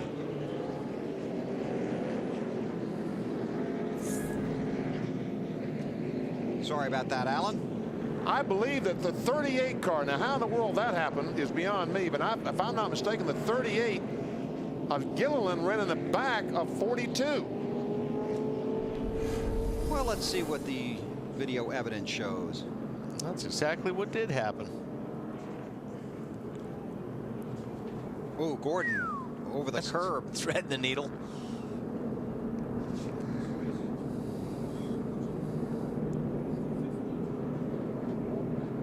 Yep, Gilliland just gets in the back of the 42, and around goes Casey Mears. And Casey Mears was running in the top 3, and David Gilliland is 4 or 5 laps down. Yeah, I'm not sure what these guys are thinking, man. I'm telling you what, when you're that far down, you should be out of the way. Go high. Right through the middle, you'll be fine. On board with Kurt Busch. Ooh, boy, that was close. One high. Come on, you're cool. Now watch the 24 dive to the left, over the curb. I wonder if he's going to be able to keep that spot. I would imagine he might be able to. I think that, you know, Gilliland, David Reagan, I think both those guys, I think they want to race, but they've got to pick better spots to go out and try to drive fast, not around these lead lap cars with 40 laps to go. And when you're 3 or 4 laps down, too. If you're a lap down, you can almost say, okay, well, they're just trying to, you know, do what they can to get the lap back. But when you're that far down and you start knocking out guys in the top 10, you're not making any friends. Enemies. David Reagan is the lucky dog, but he'll still be several laps down. AB? With Steve Letarte, Jeff Gordon's crew chief. Steve, you led so much of this race earlier, but you haven't been able to stay up there this last run. What's Jeff saying? No, when the sun came out, we lost a little bit of the handle on the DuPont Chevrolet, but we tried to steal one with a little pit strategy, but it doesn't look like it's going to work out. I'm real proud of everybody here in the pits, though, of keeping their head up with our unfortunate situation the last 3 weeks. But we came here, we're trying some stuff for next year, and it's going to be a successful day either way, and we're going to move on to Atlanta. All right, thanks, Steve. Steve said they're going to bring a different car to Atlanta than they were planning on bringing, but I'm curious, and now is not the appropriate time to ask him this question while he's trying to focus on the end of this race, but I'm curious if what's happened to Jeff Burton today and what the points will look like might change that thought on giving up on a title this year to focus on next year. Yeah, I think that's a good question, Alan, and I think Letarte kind of answered that yesterday, that if we get back in it, we're going to race differently, right. Yes. But as long as they're in a situation they came here when they felt like they had no chance to be the next Cup champion this year, they're going to get ready for 07. But things have changed dramatically today with Jeff Burton finishing 42nd. Marty. Dale Earnhardt Jr. seems to be stuck in 7th, guys. Tony Eury Jr., are you running out of time or out of race car? A little bit of both. I mean, the car's definitely not as good as it was yesterday in Happy Hour, and we really haven't been able to prove it today. So, you know, we're just trying to get a good top 5. I think we can get by these guys that didn't stop and get tired, so we're just going to see what he's got. I think I've heard the word big picture about 20 times in the last 20 minutes. Yeah, I mean, mean, we've been in that situation before, and we got took it away from us at Talladega. So we're just trying to get as close as we can. These last 4 or 5 races right here, this is what counts. And they've been telling Junior, listen, don't worry about this car and don't worry about the leaders. Focus on the big picture. Focus on the championship. Well, Jeff Gordon did not get that position. We saw him duck down on the apron of the racetrack, and he's pointing to Casey Kane. Yeah, Casey Kane's supposed to be lined up in front of him, I believe. Yeah. There are 8 scoring loops around this track, and it reverts to the one you previously passed when the caution comes out. Still working the caution here on board with Kevin Harvick, who's already clinched the 2006 NASCAR Busch Series championship by a bunch. Those guys are off this weekend. Alan and Wally and our crew will be headed to Memphis next Saturday, 2 o'clock, for the next race for the Busch Series, and then we'll see you next Sunday in Atlanta, right? Yes, you will. And you have big news next week at Memphis. I do. Juan Pablo Montoya will make his Busch Series debut. There you go. In the 42. You have big news because you just told me. Oh, you didn't know that? Oh. Well, if you go online to NBCSports.com, you can find out some of this stuff. You can get ready for race day every week, and you can even read Marty Snyder's weekend preview. Not many big words in that, but you can still read it. It's only at NBCSports.com. And that only takes about 5 or 10 seconds, so you can zip right on through that. But there is a good article by Benny Parsons this week at NBCSports.com, the meaning of which is? Well, you know, about cancer and how you find out you have it, how you fight it, and, you know, folks, if you don't feel well, go see the doctor. Early detection is what it's all about. You're feeling pretty good these days, I feel terrific, yes. Hey. 34 to go. You ready? I'm ready. I thought you would be. I'm pumped. Not many guys lined up on the inside. Oh, wow. Whoa. Junior trying his best to keep the 20 car behind him. And Junior trying to get on the inside of the 9. What's going to happen here now? Wouldn't want to be the 9?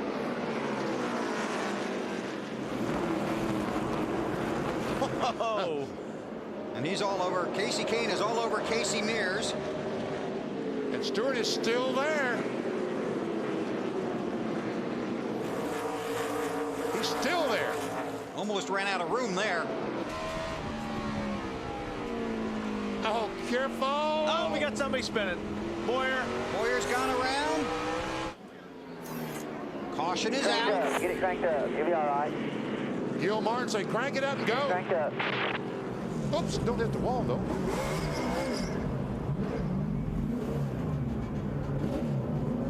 Marty, what were you going to say? I was going to tell you, Tony Stewart's been on the saving his stuff for the end of the race plan, and I wonder if he's going to run out of time, though, BP. What do you think? Yes, he is. 31 laps to go. Yeah, I know, but they were, you know, they're hoping for a top 5 out of this thing. But Junior has been very frustrated with Casey Kane. He said on the radio to his crew, listen, he either needs to go or we're going to have to move him out of the way. Well, that's, yeah. Like I said, wouldn't want to be Casey Kane. And Boyer was trying to get alongside Tony Stewart and spun himself out to avoid spinning the 20 car out. David Reagan once again will be the lucky dog under this caution. That 06 car. There's Boyer going around in the 07 again. I think Boyer was maybe 2 miles an hour over his head getting that corner. This is caution number 16, 3 away from the record. Come on, fellas. And we know we got at least 2 more coming. 25 cars scored on the lead lap. Johnson, Labonte, Hamlin, Gordon, Casey Mears, the top 5 in the Subway 500.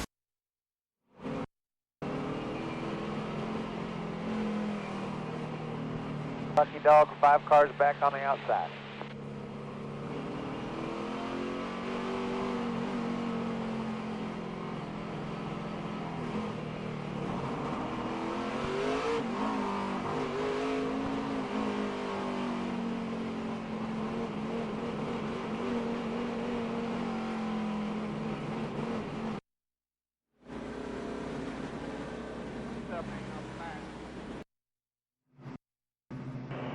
I think we're running out of time.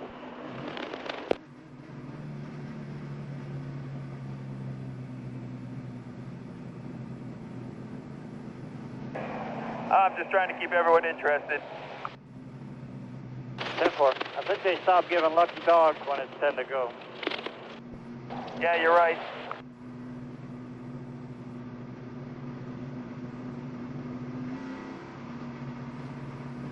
Problem is we just need too many. So.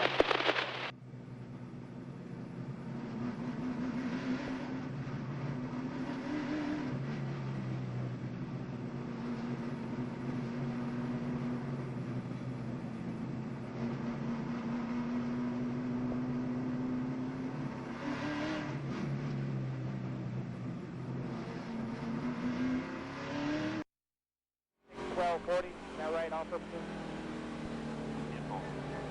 Alright, 650 better guys, so. In the engine, and that was the case. He came down pit road.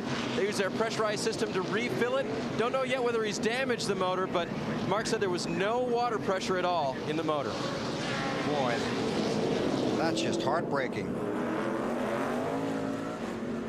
So Mark returns to the track next Saturday on NBC. We talked about the Busch race coming up from Memphis, presented by Propane. Coverage begins at 2 Eastern. Then Sunday on NBC, the chase for the Nextel Cup continues. Nextel Cup Racing from Atlanta, presented by the Home Depot. That's at 2:30 Eastern time, beginning with the Bank of America countdown to green. Tell you, when Mark said last week, it's championships just not meant to be. It's evidently not meant to be.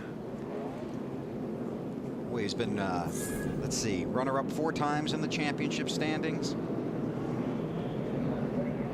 And in 1990, lost the championship by 35 points. Yep. And had an infraction back in February that he was penalized. At Richmond. Yeah. I think he was penalized 47 or 48 points and lost the championship by 35. But who knew at that time that it would eventually cost him a championship? Only 3 times in 17 seasons has he failed to win a race, and Mark won his first race 17 years ago today at Rockingham. So they don't have to look it up. Yep. Doesn't have the original trophy, though. It disappeared. Did it really? Yep. So you know what he did? Had a duplicate made. Good for him. He says he knows where it is. He says he knows who has it. Really? Yep. Alan? Hey, just want to go back and recap the day of one of our championship chasers, Kevin Harvick. Started this day 3rd in points. Lap 231, got involved in a big multi-car melee in turn 4. Damaged the left front corner on his car right there. Made 3 pit stops for repairs on that one. Got some more damage a little later. Made another pit stop. He's been well back in traffic. As you see Harvick getting caught up in the jam up here. Clunk. It's been that kind of day. Kevin Harvick just hoping to get through today with about the same finish he had here in the spring, which was 7th place. It's not going to work out quite that well, but he's soldiering on. Yes, he is. 24 laps to see how it all plays out in the Subway 500 under sunny skies at Martinsville.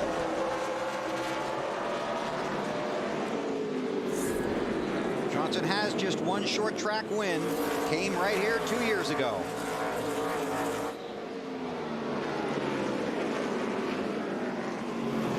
They all bunch up back there. Oh, trouble! Junior goes around, and I guess he was finally trying to get by the 9. Did not quite make it. Now be coming and getting some tires. They won't start. Oh, man. This is our 17th caution of the race, the most cautions this season. It's been coming. 18 at Bristol. He just dove underneath the 9 car when he, and the 9 actually gave him room, but the 8 was loose. You can see the car get sideways when he went down in the corner, and he just drove in that corner so deep the car got loose on him. You see, he jumped on the brakes, the car got loose. He tried staying off of Casey. Casey kind of saw him to the left and drove up the racetrack. Junior was just trying to do everything he could to get underneath him. Looks like Harvick made a nice move through traffic. Here's on board with Earnhardt. Listen to. All right, wheel hop it too. He jumped on the brakes so hard, trying to outbrake like we talked about earlier, BP, like it's a road course. Right. He jumped on the brakes so hard, you can hear that boom, boom, boom, boom. That was the rear wheels getting the wheel hop. You see Kenseth, Carl Edwards, and Harvick. Wow! what a move by Harvick. He turned left down across the curb. Kevin, way to go. And Kenseth looks like he just got into the rear of Kyle Petty. There's Harvick. Spin in front of you. Stay low. Stay low. Well, he did that in self-defense, didn't he? Yeah. Yeah, he did in self-defense, but still, and came out smelling like a bed of roses. Alan, how about Kenseth? And he is really ticked off about the fact that Kevin Harvick is going to be in front of him for this restart. He said, okay, wait a minute. I slowed down coming through the accident scene. He ran through there wide open, and he's going to be in front of me? I don't get it. And several other things. Some other adjectives. I mean, that's true. You know, when you do something like that, you're avoiding a wreck. I guess it depends where the loops are. Depends when the yellow goes out. And Marty, Junior coming down to you, Marty.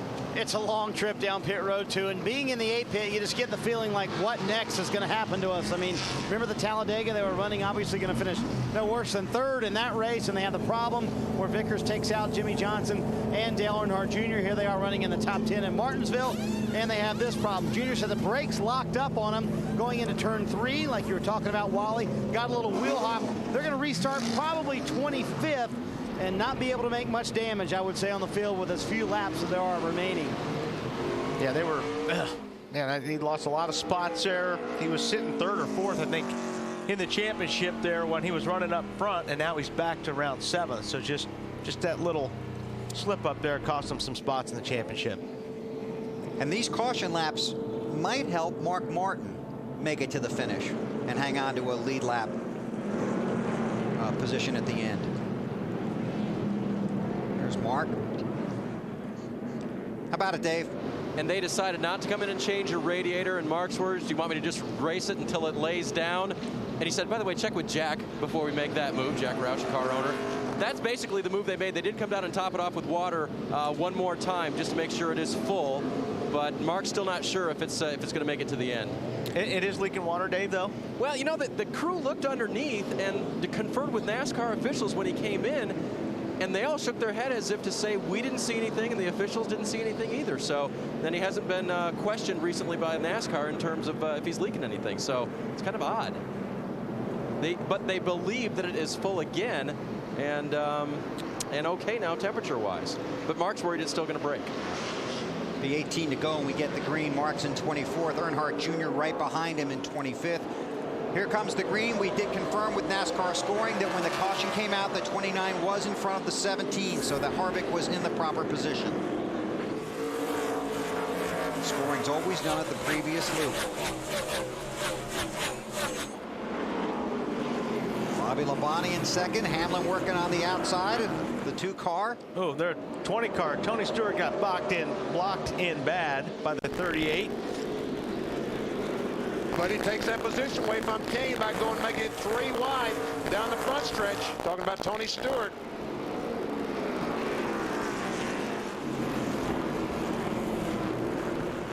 Stewart has the position.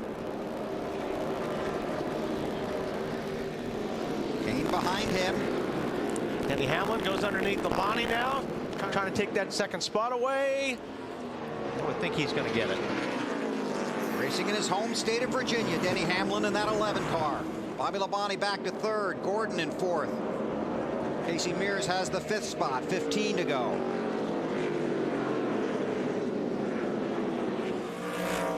Jimmy Johnson has clinched the bonus points for leading the most laps.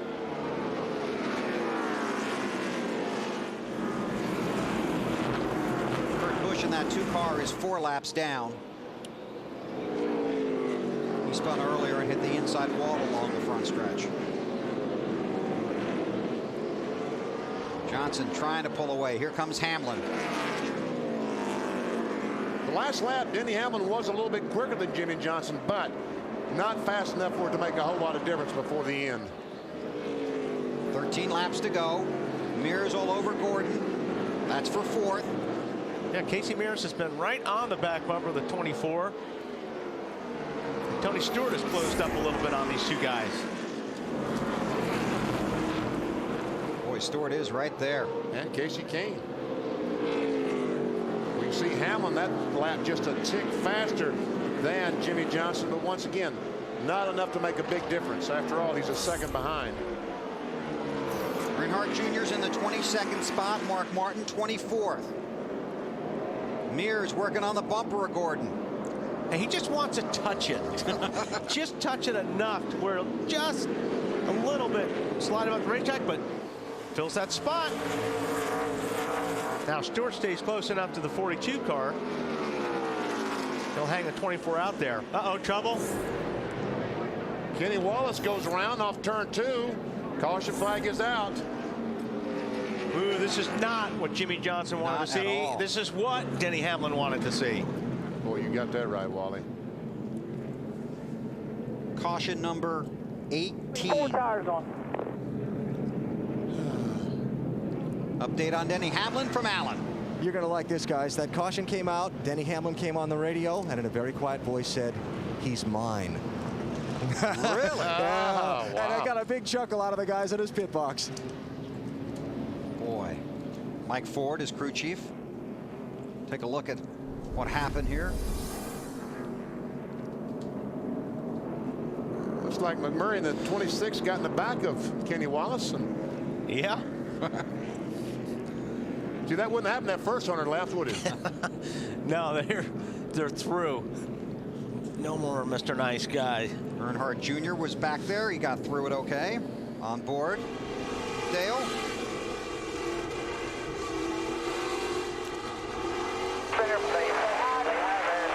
And these cautions don't help Junior. He needed as many green laps as he could because that's the only way you're going to pass cars. He scored 21st right now. Martin in 24th. Only 9 laps to go. They're going to have a restart with about 5 to go, and he only can pass just a couple of cars. Tell you once again that Jeff Burton came in here as the championship leader out of the race, scored 42nd after engine failure. Update on Earnhardt from Marty. Well, imagine the disappointment for Dale Earnhardt Jr., Bill, who was running in the top 10, now back in around 20th. What is he, 21st, Bill? Is that where he's at now? Yes, sir. And these guys really have struggled. Junior said it's a different world back here in the back. You fight for every inch. When you're running in the top 5, top 10, sometimes it's a little easier. Guys are a little more forgiving, but back in the back, it's a fight. Could be nasty back there. People are nicer up front. They are? They are, yeah. How would you know that?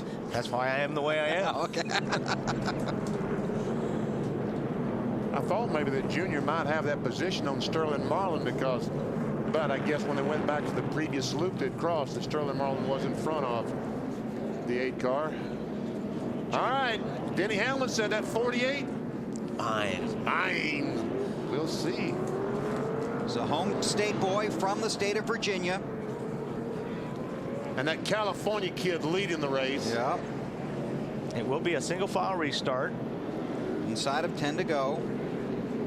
Some of the guys on the FedEx crew for Hamlin.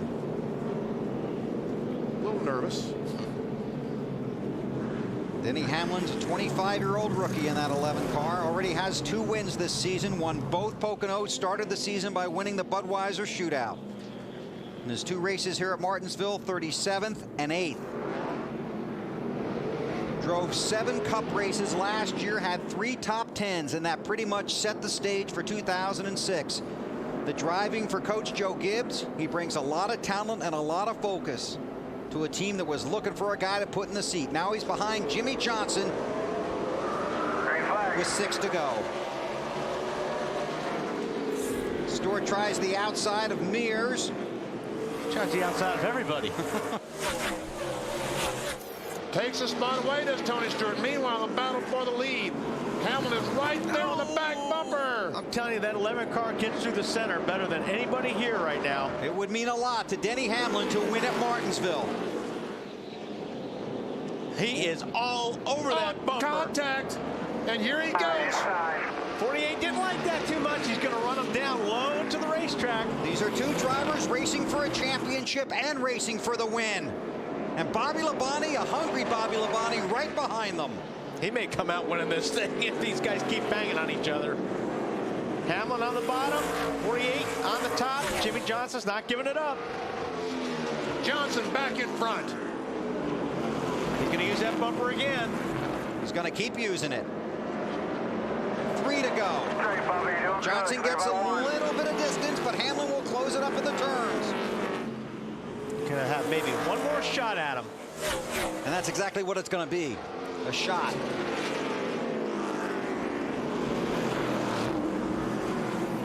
Off of 4, 2 to go.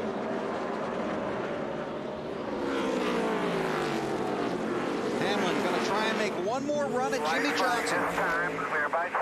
Jimmy Johnson got off of turn 2 really good that time. Don't know if the 11 is going to be able to get to him, Bill. Last lap at Martinsville. Jimmy Johnson won this race 2 years ago, but there was no victory lane, no celebration. 10 members of the Hendrick family, Tony Stewart's helicopter pilot, killed in a plane crash on their way to this race. Johnson's always wanted to get back to victory lane here at Martinsville to salute those fallen friends, and Johnson wins the Subway 500 at Martinsville. Strong run by Denny Hamlin and Bobby Labonte. To drive this race car today. Jimmy, great job. Great job, pit crew. Great job done by everybody.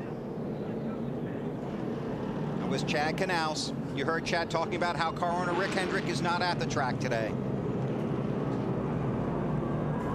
Guys, remember how we talked about that. This is for everybody.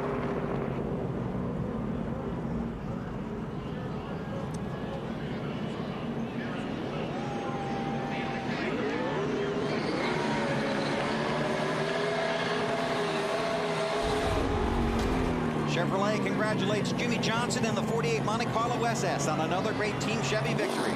25 of the last 34 NASCAR Manufacturers Championships and counting. Chevy, an American revolution. Here's Matt Yoakum. You see the smile on the 48 crew members' faces. You can hear the driver's voice, what this win means. Can you put into words what this win means for you and this 48 Team Chang? No, not at all. I mean, for me personally, it's way more than a points battle. It's way more than anything else. You know, I mean, the whole Hendrick organization is such a great group of people. Mr. Hendrick is such a great guy, and damn, I wish he was here with us today so he could go to victory lane with us. But I couldn't be happier for this whole Lowe's team. I mean, these guys are incredible. Had great pit stops. Pit strategy worked out great. It's not like it's hitting the chip there a little bit, but that was just a great win. I'm so proud of everybody. What were you thinking when they were trading paint side by side, less than 5 to go? That's awesome, man. That's racing. That's what it's all about. You know, I'll tell you what, Mike Ford is a great crew chief, and he's done a wonderful, wonderful job with Denny, and I think those guys, you know, are going to be ones to contend with for a long, long time. Just a traditional day here in Martinsville, trading paint and some good racing. Dave? Denny Hamlin taking a look at the points after that really quick. Talk about 5 to go. Little shot to the 48. Was that your last chance, last hope? Yeah, that was the last shot. He had a better car we did on the long run, and that was the only chance I had to get him. So I would love to get that grandfather clock, but it's going to be another day. Congratulations to all those guys. Jimmy did a great job hanging on, and proud of this whole FedEx Freight team. You know, run on 7 cylinders all day long. I mean, it's so. It went great through the turns, right? It went great through the turns. It just really, really frustrating, and but we'll get him another day. And Denny, when you had contact with the 48, there was no giving back there, was there? He just simply drove by you back on the outside? Yeah, I mean, I knew if I cleared him, he was going to do the same thing to me going in the next corner, and odds are I wouldn't have been able to save it like he did. So, yeah, those guys did a great job, and proud of my whole FedEx crew. Mike Ford did a great call there at the end. You know, we had a second-place car, so that's where we finished. All right, Denny comes home second, still in the chase for the championship. Marty? Well, Dave Dillon Jr. climbs from the number 8 Chevrolet, and it looked like a sure top 10. And then a little contact. What happened, Junior? I messed up. I got in the brakes, and the car started wheel hopping down in the corner, and just spun out. Just made a mistake. You needed green flag laps too at the end, didn't you? Yeah, it would have been nice. Man, we just kept having silly spins, but I guess I see why they're happening because heck, I was one of them. But I just made a mistake, Can't blame it on nobody but myself, but we were trying to be smart and race for a good top finish, and we got down there at the end, and I got greedy. As we said, they've been preaching big picture, though. They're 6th in the championship, 94 out. Bill. Thank you, Marty. 5th win of 2006 for Jimmy Johnson. His 2nd win here at Martinsville, and the first time he's truly been able to celebrate at this track.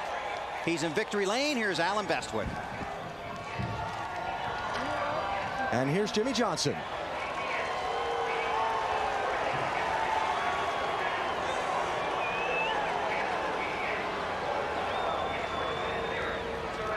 step into the middle here.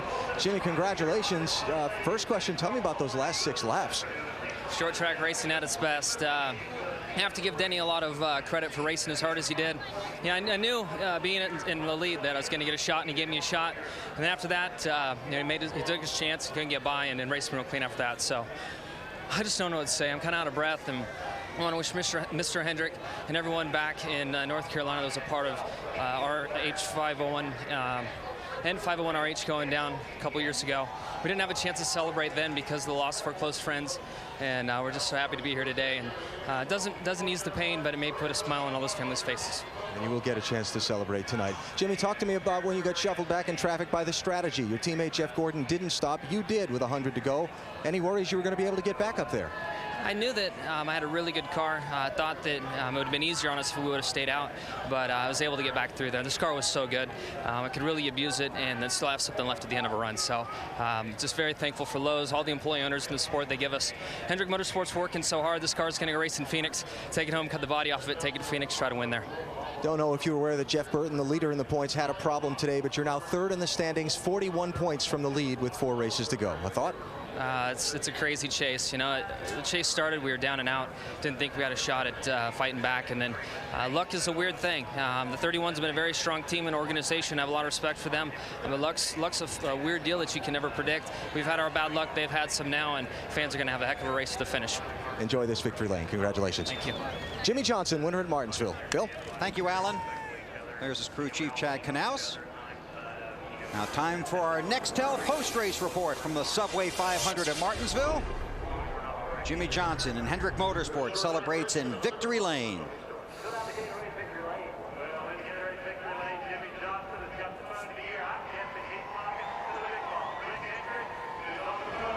That's a phone call from Rick Hendrick, we're told.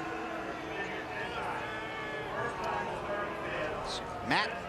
And Bill, a great day for the co-car owner of that 48 team, Jeff Gordon. 1 car in Victory Lane, and you brought your car home 5th. But did the sun and the traffic, were those the biggest issues for you today, Jeff? Yeah, I got to congratulate Jimmy and those guys. When that sun came out, you know, my car just got real loose, and man, was his strong. And once he got out front, there's no way anybody was going to touch him. I got to say hello to Rick and Linda and all the Hendrick family. You know, this is a tough day for them, so I'm hoping this can brighten it up a little bit by getting that win for Jimmy. Top 5 for us. Real happy with that. I mean, first half of the race, I was like, if we don't win this thing, I'm going to be disappointed.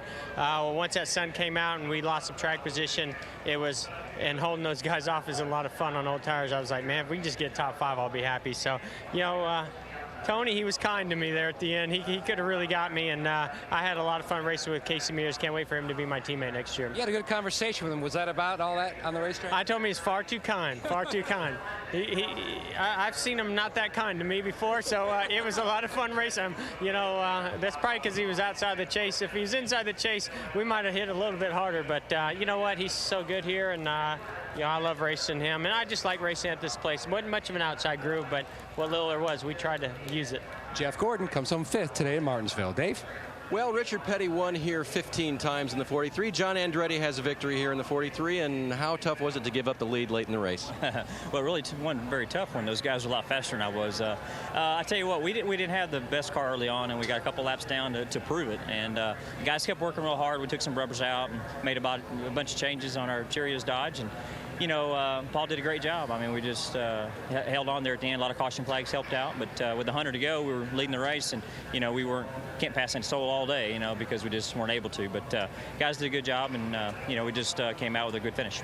3rd place finish today for Bobby Labonte. That's the best effort for Petty Enterprises since 2001. Matt? Caught up with a kindler and gentler Tony Stewart per Jeff Gordon, but you passed a lot of cars over the last 100 laps. Yeah, we had a really good car all day. We, you know, the way we ended up happy hour yesterday, this at Some Depot Monte Carlo, that wasn't very good. But Zippy, I went to Chillicothe, Ohio to race in the Dirt Track World Championships, and Zippy changed the whole race car around. So considering we only had 1 spring that we ended up with in happy hour, and the other 3, and spindle was changed, a bunch of stuff was changed in it, and ended up 4th today. We had a pretty good run. Some good racing with you and your buddy there in the 24. Yeah, I mean, he didn't give me any extra room by any means, but you know, it's like we said. I mean, you know, in the last 5 laps you're gonna lean on each other, but you know, he gave me enough room, and I didn't go in there and just flat use him up. So you know, it's fun when you can race like that and have the confidence in each other that you're not going there to just take somebody out. Tony Stewart, 4th here in Martinsville. Thanks, Matt. 5th win for Jimmie Johnson in 2006. He was leading when the caution came out on lap 401, pitted, restarted 10th, took the lead on lap 445, and drove to his 23rd career victory in 179 races. And the 2nd win for Jimmie and Chad Knaus at Martinsville.